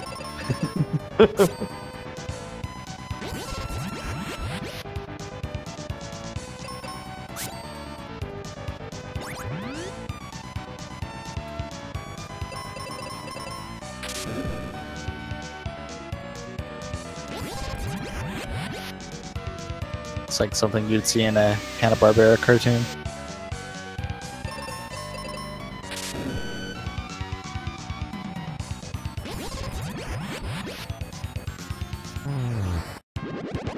Doesn't have too much issue.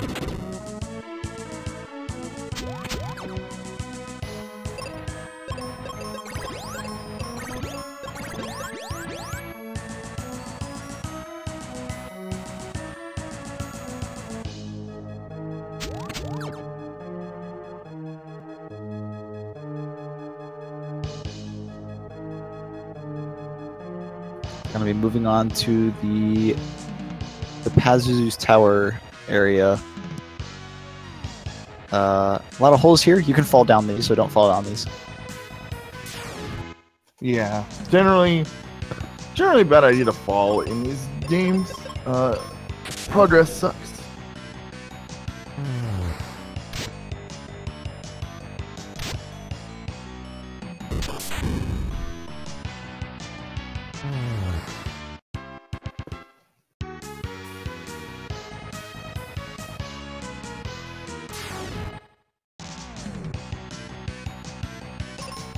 Poor Cucco.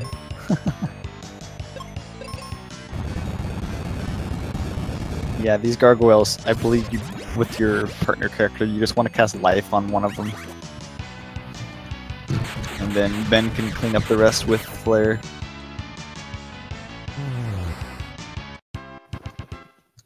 There you saw the meteor on Jig's side, because those chimeras wouldn't die if you used Flare. Oh, Cucco hopes he doesn't get Doom Danced. Is he just gonna go for it? No, he's gonna heal and play it safe.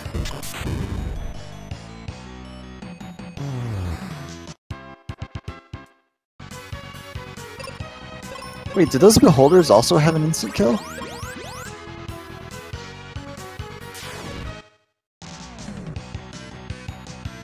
I guess we'll never know.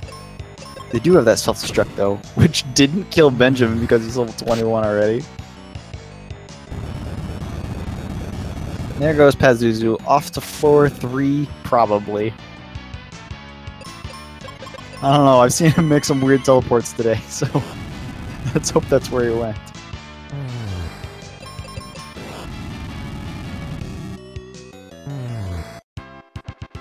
Jighart playing with fire there.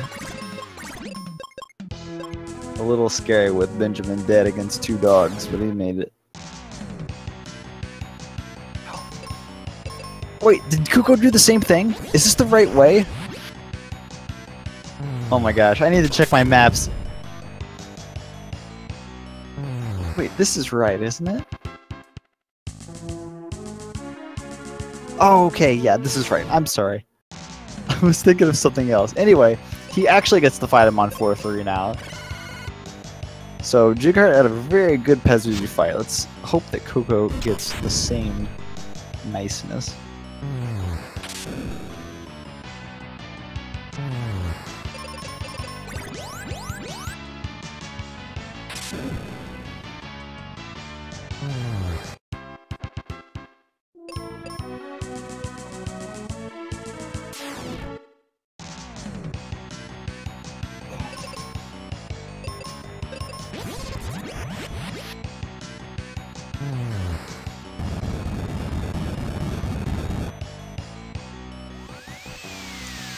Jig is using the claw for a lot of these fights, and I believe you can just have the sword on for that slight chance of going before some of the enemies.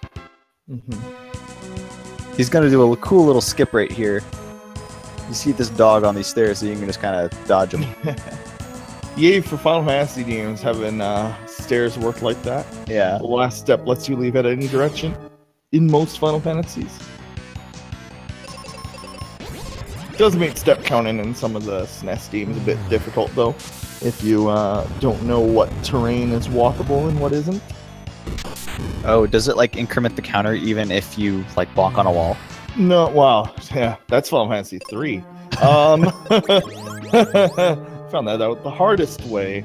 No, it's just like if, for example, you're trying to learn the step route, and it won't always give you, like, say, the exact directions. But if you just don't know, like, well, this wall I can walk under, or this step ladder I can walk to the right.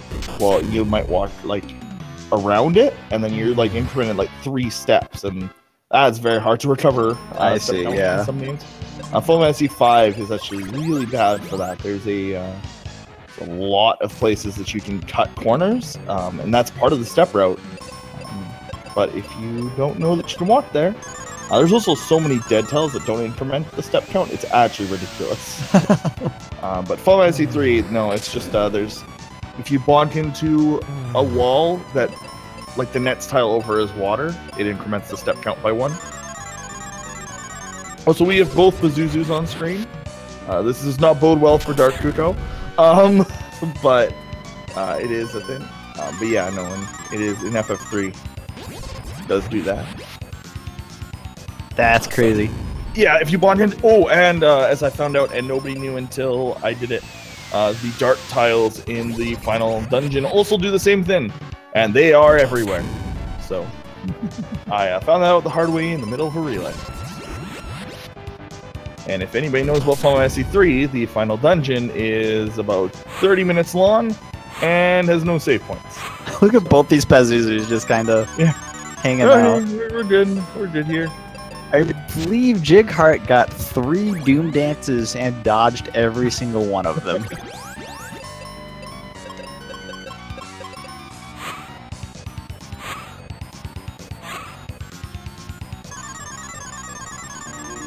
Oh, he better hope this works. Uh-oh. Uh-oh. Oh, no! No! It's fine. You just never give up. Never surrender. The double Doom Dance right at the end after dodging 3. Rip Phoebe. Oh, she's dead already. Oh well. This is the real Pazuzu. We have found him. Well, Cucco finishes up. Cucco finishes up his Pazuzu without too much problem. Unforgiven and unwavering. The real RPG jerkbird. Miss, please heal Phoebe! For the love of all that is holy. So yeah, as you can see, a lot of people consider the real final boss because of his Doom Dance shenanigans. I mean, he is the real final boss, let's be real here. We'll find out why in a moment, but... Absolutely. This guy is legit. This guy is legit. Because, like, Doom Dance will always kill Ben, I believe. Unless it misses. It will always deal enough, unless you're just so over-leveled. Well, isn't that what Doom Dance does? It just does as much damage as you have health? Is that what it does? Because it's dealt, like, 929 to him. I wasn't sure if it was one-shot kill. I just thought it was one-shot kill at this point in the game.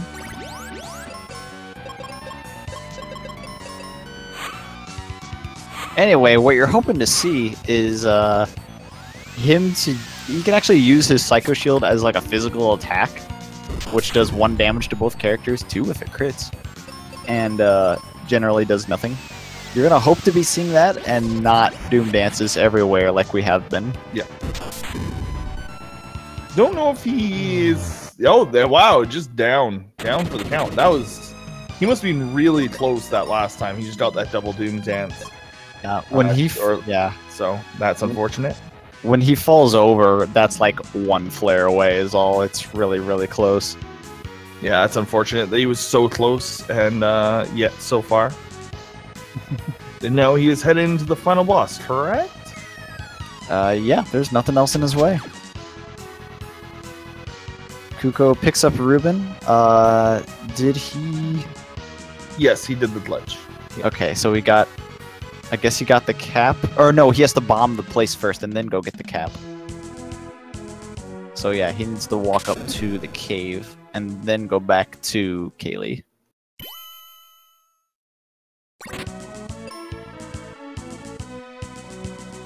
Alright, so final boss. He has so much health that Cure causes some weird numbers to happen. If you've ever watched a Chrono Trigger 100%, you know about this very well. Basically, if you throw a cure at the boss, it looks at his HP, which is Matt's HP, and then looks at his and then it basically adds the cure to his current HP, sending it into the negatives. I think it ends up basically doing the equivalent of like 64k damage or something nuts like that, because that's how math works in these games. It just overflows his HP value, which is a somewhat common SNES bug to happen. So yeah, if you're levels 21, 22, or 23, that fight goes the same way every time. As long as the Dark King doesn't, kill Phoebe, I guess, but... Yeah, I believe if you're actually over-leveled, you can't do that strat, correct? Yeah, 24, you have to do a slightly different strat that I believe involves some flares as well. I'm not sure on it specifically. But yeah, so it's a bug that's used on a few of the 100% bosses in Chrono Trigger as well, when you're doing 100% glitched. Obviously it's considered a glitch. It's a common bug in these games, just because that's the limitation of code, honestly, until you get into more, and even in modern programming it's still an issue. Things getting overflowed, just nowadays you have protections like that say no, don't go over the number. If at max, don't go over max. Although I've seen in some games where that happens, and if you do exactly, if you try to go like a bajillion, like a ton over, it's like no, that's not allowed. If you go 1 over, it's fine. So very weird. Programming is hard, especially back in the day. They had a lot of limitations. This game actually pushes the limitations of the SNES. Oddly enough, it doesn't look like it does at points. But with the high quality of music, the battery save, etc., there's actually a lot that pushes the SNES to its limit in this game. It's not as bad as, say, Mega Man X, 2, 3, and Super Mario RPG, which all are infamous for being not only hard to emulate, but having additional hardware in the cartridge, which is very neat if you think about it. But DarkCucco is going to be trying to finish up soonish. He's still got a bit of a ways to go. Let's see. Jighart is finished with 2:20:29 was his time. His official SRL time, if you could put it that way. Still a ways off of his PB, but floor 2 and that extra elevator action going on. Yeah.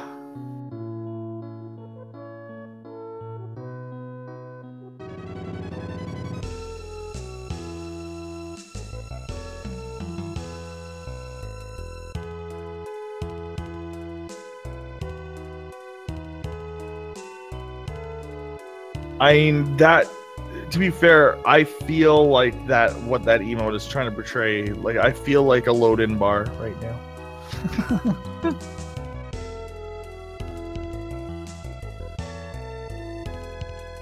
I don't know if Jig wants to jump in the commentary stream with us or not, but if you're listening, you are definitely welcome to.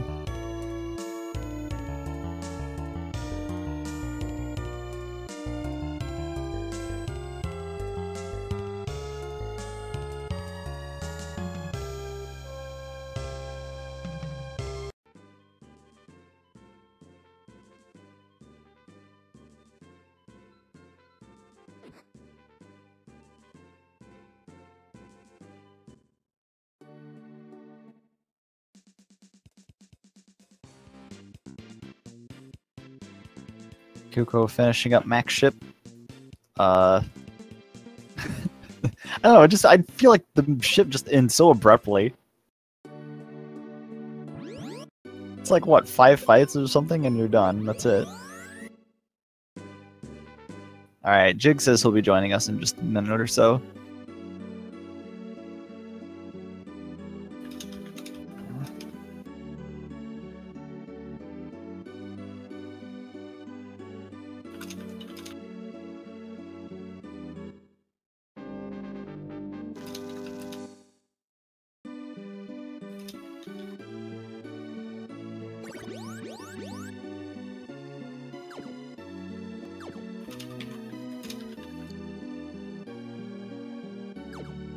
He also jumps over Mac. Good. Everyone did that today. I hope. Oh, sorry. Go ahead. I was gonna say I hope all the other runners also jump over Mac right there. So I believe our next match starts in an hour at 6:30 EST. Correct? 6:30 EST. So yeah, a little less than an hour from right now. Yeah, and just so everyone knows, that will actually be back on the main channel, Speed Gaming, and then there'll be another match at 9 EST. So it should be back to back. And this one might be back to back. I need to go make food though in between these matches, and since I am hosted and I actually have a full kitchen, so I'm actually gonna go make something. So I will sign off for now, but I will see you all back on the original Speed Gaming channel in an hour for the other 2 races. I also might take a nap, but yeah. So thank you very much for watching, everyone. I'm sure Meekans will probably sign off at the end of the cast, but I unfortunately need to go get some stuff done in the middle of these 2 matches. So peace out, everyone. I'll be watching on my speakers. I'm just gonna be out of the channel. See ya. All right, take care.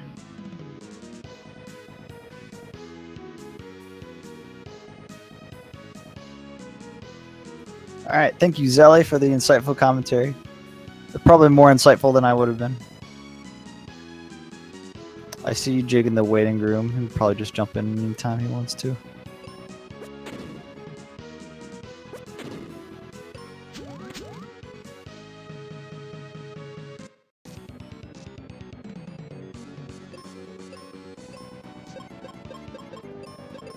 Hello, hello.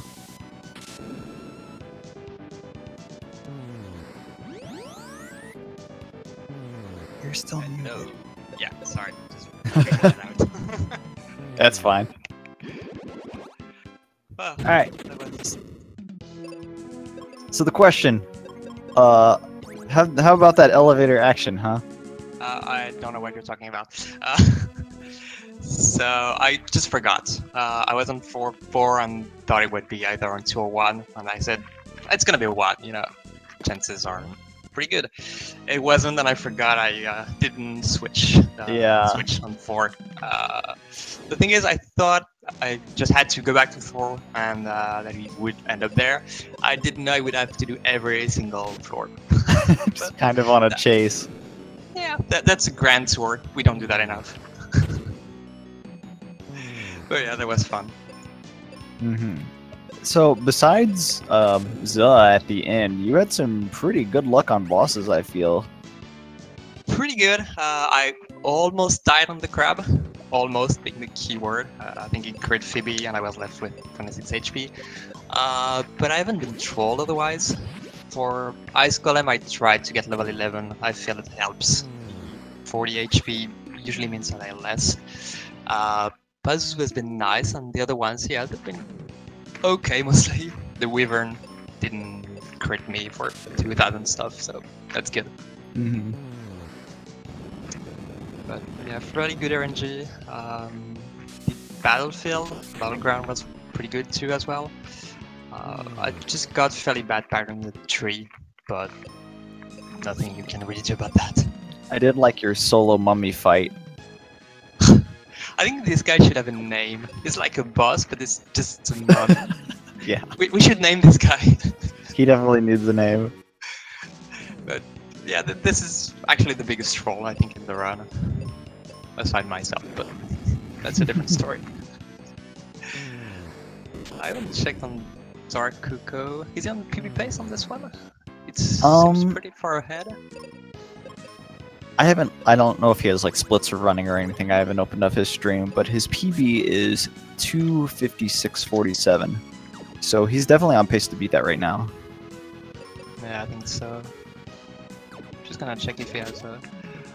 Oh yeah, it's 3 minutes ahead of his PB right now. Nice. I hope it doesn't get trolled at this point. Yeah, that was a fun run. 220, not too bad for a first tournament match, let's say. Yeah, I think you did. Speaking of the trolling aspect, I want to say, Zell kind of had it out for you. Like he was just leading you on until the last turn.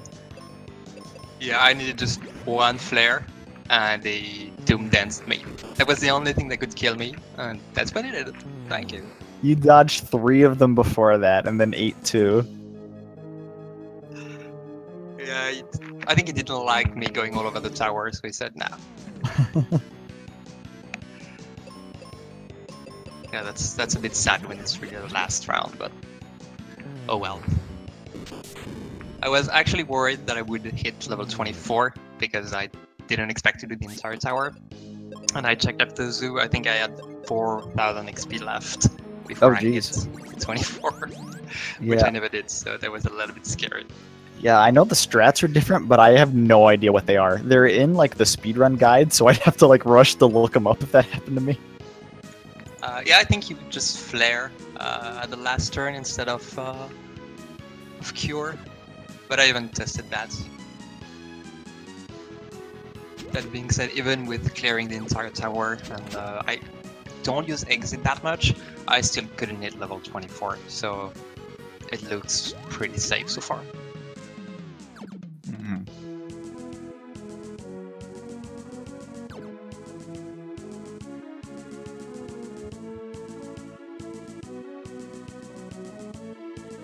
Cucco running around a little bit. When you're first starting out, this map here can be a little confusing. I definitely agree. There's always one switch you're going to forget.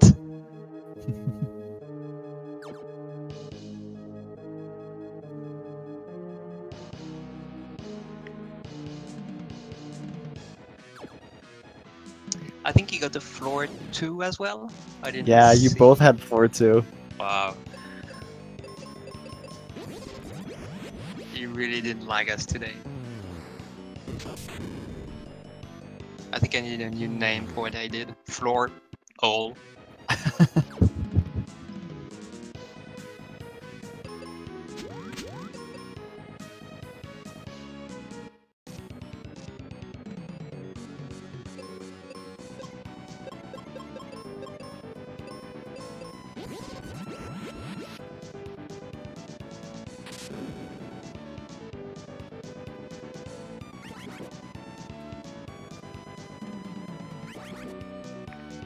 Stone Golem isn't being very friendly to DarkCucco. Yeah. Oh, yeah, that's probably gonna do it. It's a bit rare, but Stone Golem can also give you kind of the business.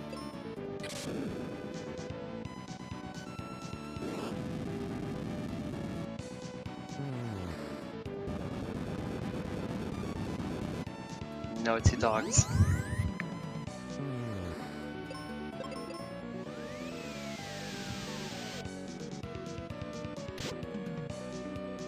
Did he pick up the IG shield? You know, I didn't see. No, he just got petrified earlier, so yeah, I don't think he picked it up. Okay. I picked it up, but it just didn't pay off. I don't think there has been any petrify attempts. The Wyvern did try to paralyze you, I saw. Oh, okay. So it probably defended against that. Okay. But other than that, yeah, I think that was about it. Usually I have issues with the dogs, but now they behaved.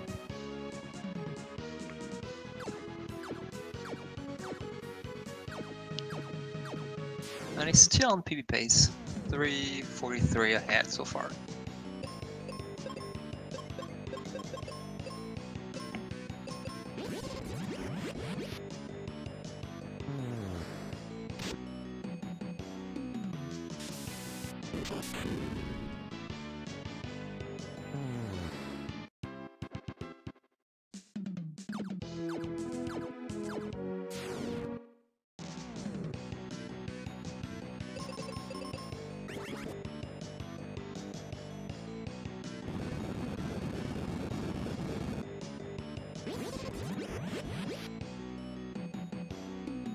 Uh-oh. Here come the dogs. Oh, okay, only one of them gets a thing off. They're really after him.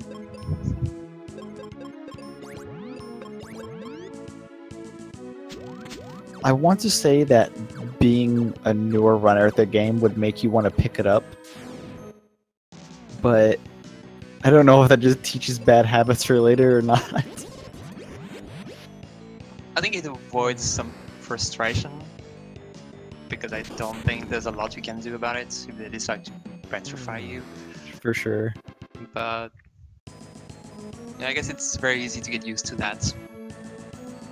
But it takes some time, for sure. Do you know about how many times you would have to be taken out in order to actually start losing time over just going to get the shield? I don't know. I think someone talked about it a few weeks ago. So it's about 1 minute to pick it up.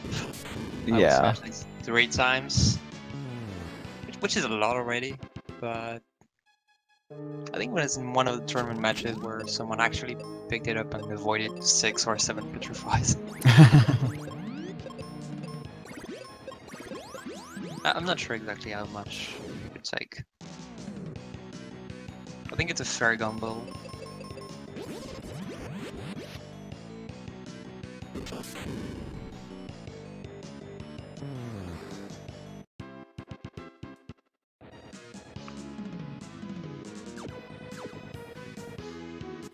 Alright, into his wire and fight. Now, since he doesn't have the Aegis shield, if he gets paralyzed, it can be pretty detrimental.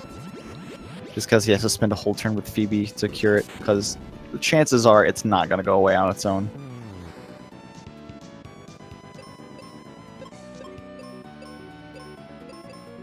That might be the fight where it's the most dangerous not to have the shield, because it can crit Phoebe really hard, and spending just one turn for healing Benjamin can mean death sometimes. Mm-hmm.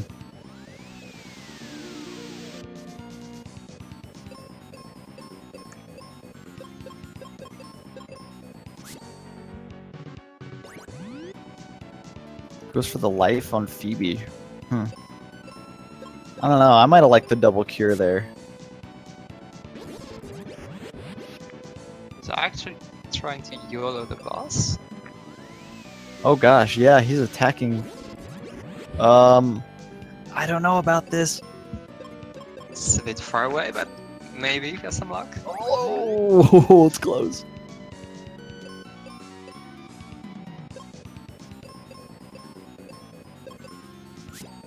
Oh no! Alright. It's gonna be very, very tough, but You you can need still the- do it. You need the luck of the gods here. Oh wow. Oh, the double thunder! Yes, come on! What is this luck? Very, very nice. Oh my gosh. Wow. That was like beyond risky, but it somehow paid off. That's a very tough combo, but wow. Well done. And it just gained 50 more seconds off his PB. I'm not surprised.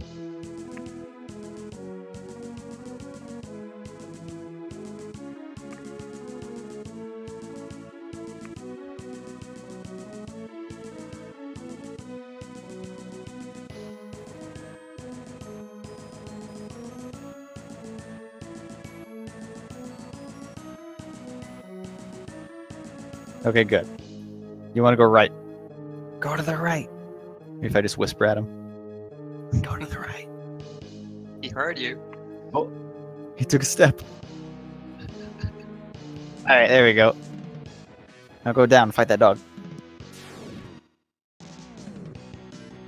More right. This place is also quite confusing at first. Oh, absolutely. And you need to be careful not to fall down, because I think you can fall down everywhere. Mm-hmm. Watch your steps.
Alright, sorry, I'm kind of back now.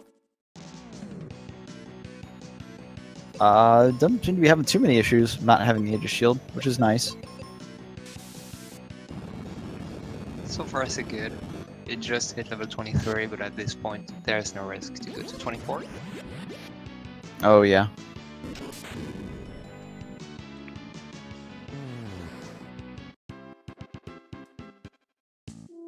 Blind Phoebe doesn't really matter at this point, I think. Interesting that he went to cast heal and then cast life on both characters. Because life removes that anyway. Okay, good. He does know to use Meteor on this enemy composition.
Sorry, I'm just kind of having trouble thinking of stuff to say that we didn't get through earlier.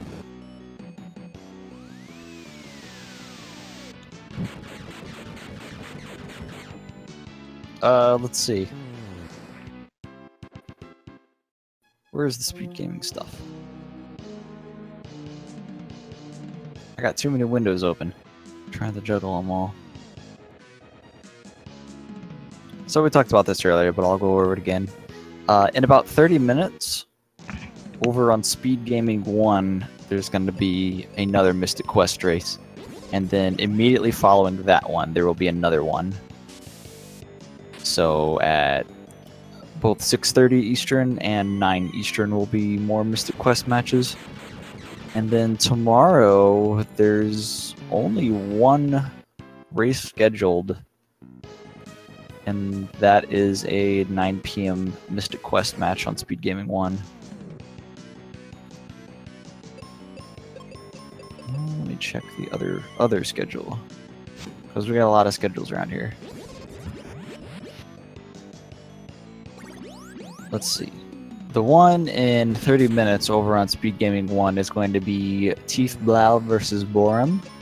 And then after that will be Silverfire versus Magius.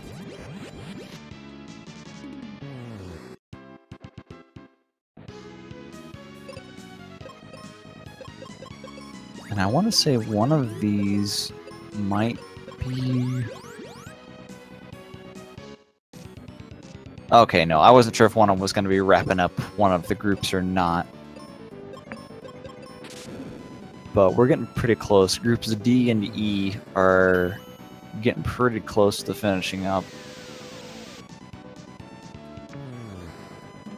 Anyway, Cucco here on the...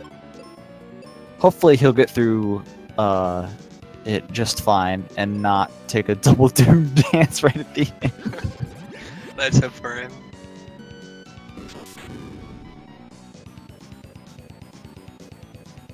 No matter how safe you play, there's nothing you can do against that, so... Mm-hmm.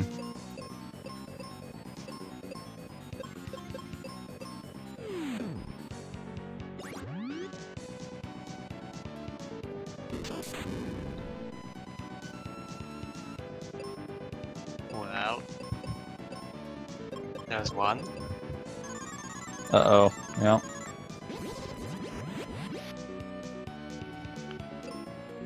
Okay, that was only one. I think it doesn't seem like he's too comfortable using auto. That's right.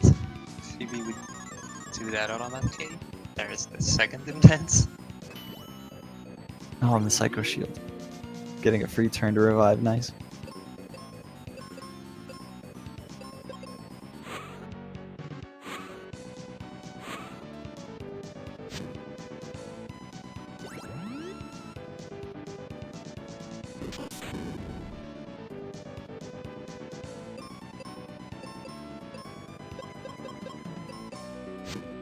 Oh, that crit. It's not a lot of HP. She can just barely live that, but getting her health back up before she takes more damage is... Oh, but she went first! Oh, right, because this is a Psycho Shield turn, of course. Yeah. And with Pazuzu on his side like that, that's like, what, one flare away? Probably.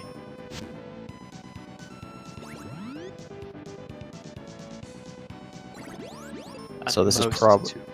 Yeah, so this is likely to be the last turn. Oh, he's risking Phoebe magicking? Okay, good.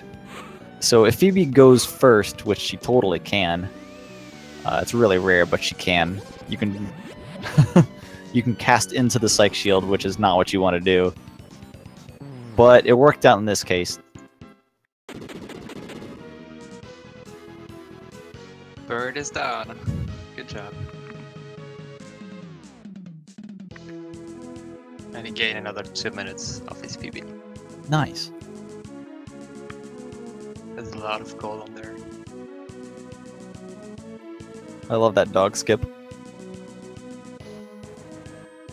Just from what? Straight down. Yep, there you go.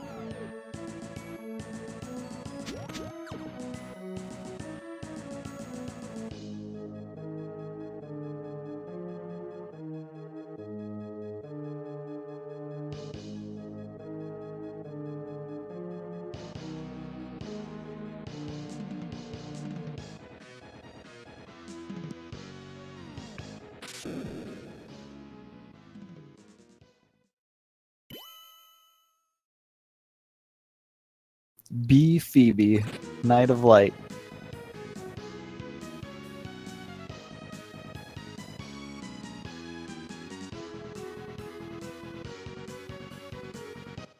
Alright, this shouldn't take too long. As long as it remembers to take the claw off. Don't have the claw equipped for this. Having the claw equipped actually messes up your magic value, and... Well, it doesn't mess it up, but it changes it in such a way where the heal strat doesn't work. Oh, dude, he's doing it! No, you gotta take the claw off! Oh no, this isn't gonna work. Ouch.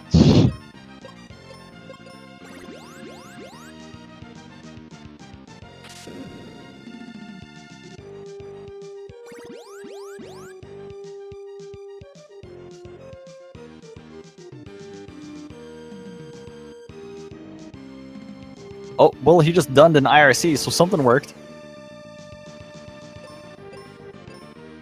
Alright. Let's see.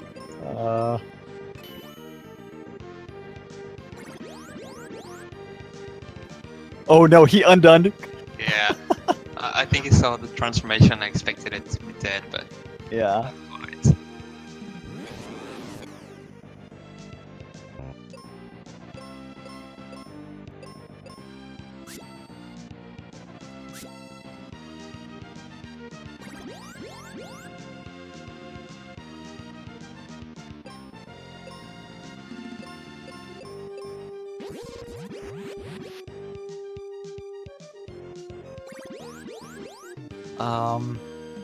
I don't know how to fix this other than just dying and resetting.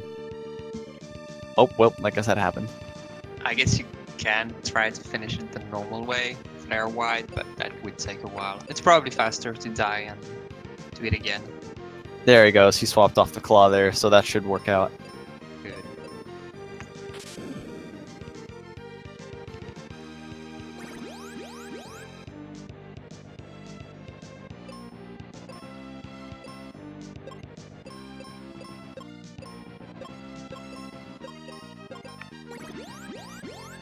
Oh, he actually stopped this timer. Oh no. That's fine with the SRL time. Yeah.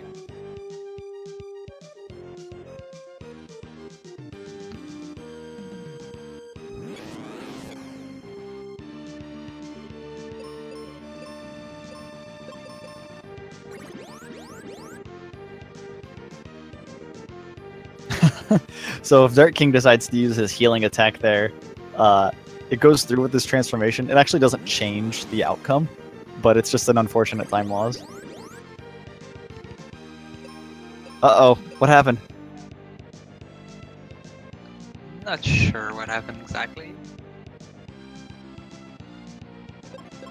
Something's not right. You should go in the flare? No? The fence? It's okay, I don't know what to do either. Oh no!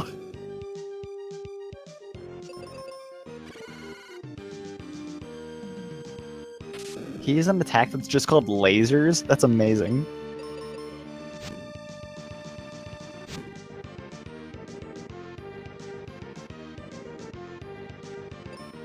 For those of you who don't know how this fight goes... Oh no, he's the claw equipped in! It's supposed to...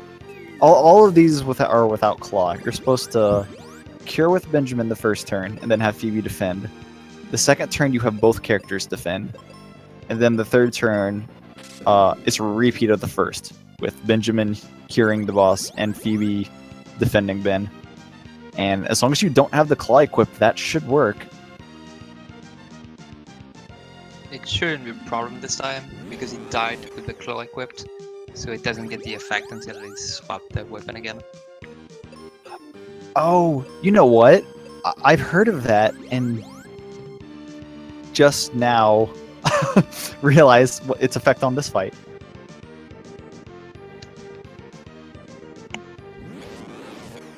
Another heal. Wow. It's really not cooperating.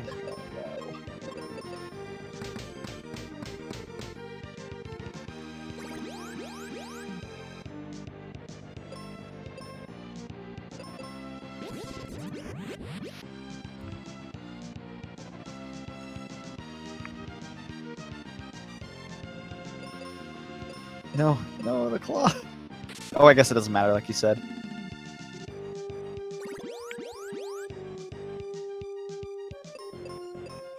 Cure, cure.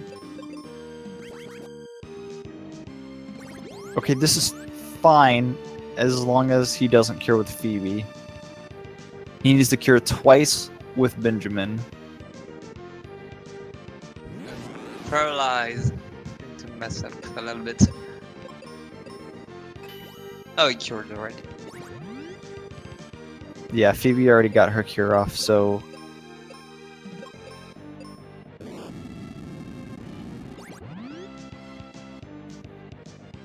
Okay, one more should do it.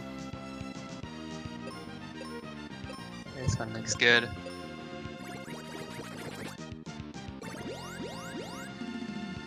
There we go. There you go. All right. And that's done.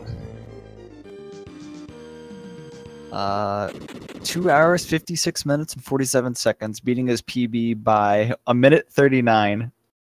Probably not the PB he was hoping for. Had a little bit of a some couple issues there at the end, but that's fine. That was unfortunate. He lost almost 5 minutes on this fight, but he was very, very unlucky.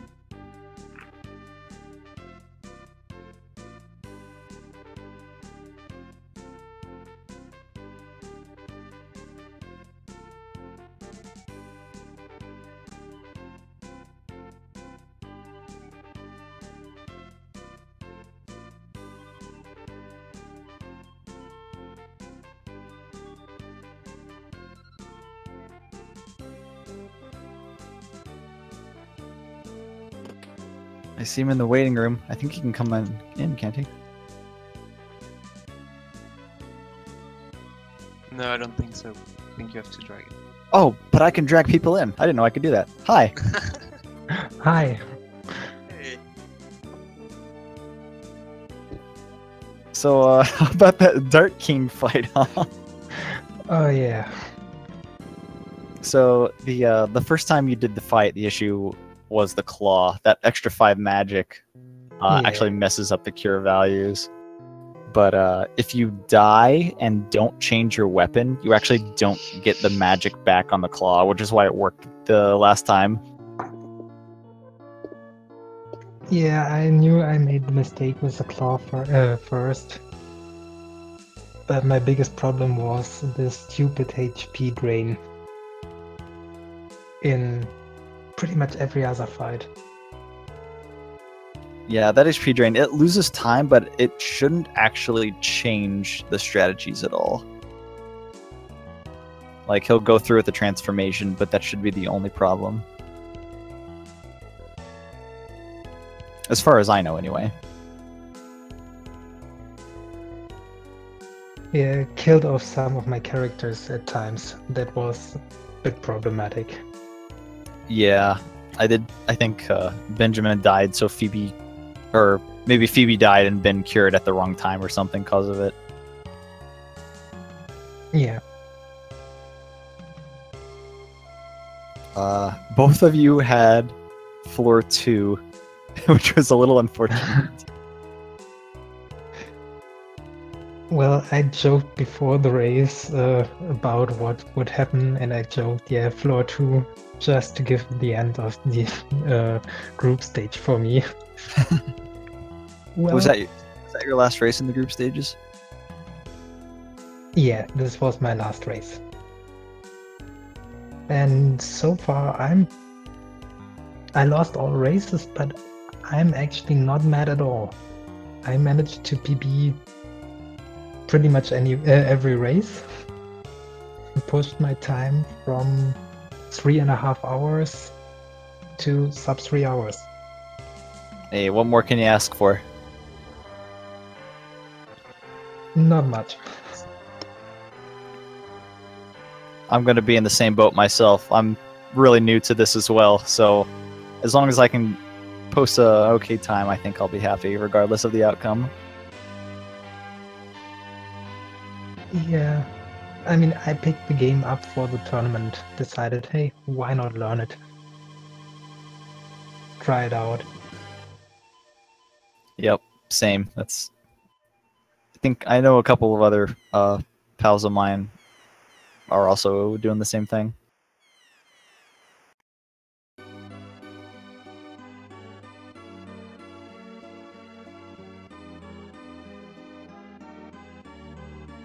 So, about that Wyvern fight, you were about to die and you decided to keep going on.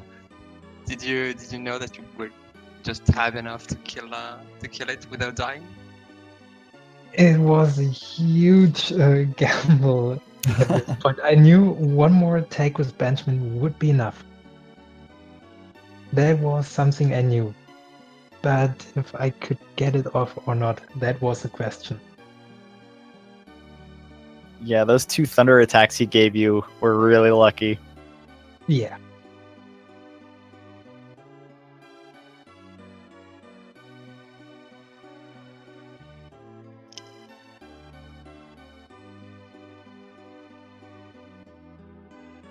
Were you watching the race while racing yourself?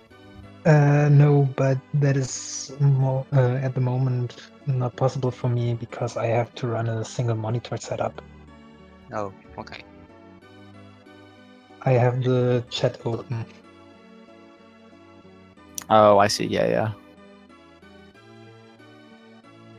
If you have time, I suggest you check the VOD and look when I get in Pegasus Tower. You're gonna have a fun time. Yeah, Jig had a bit of a strange Pegasus Tower, I guess we could say. Yeah, strange is the word. It's a bit more than floor 2.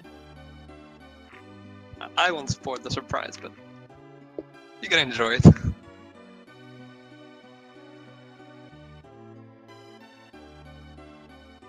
Well, I guess if that's about it, we can start closing out.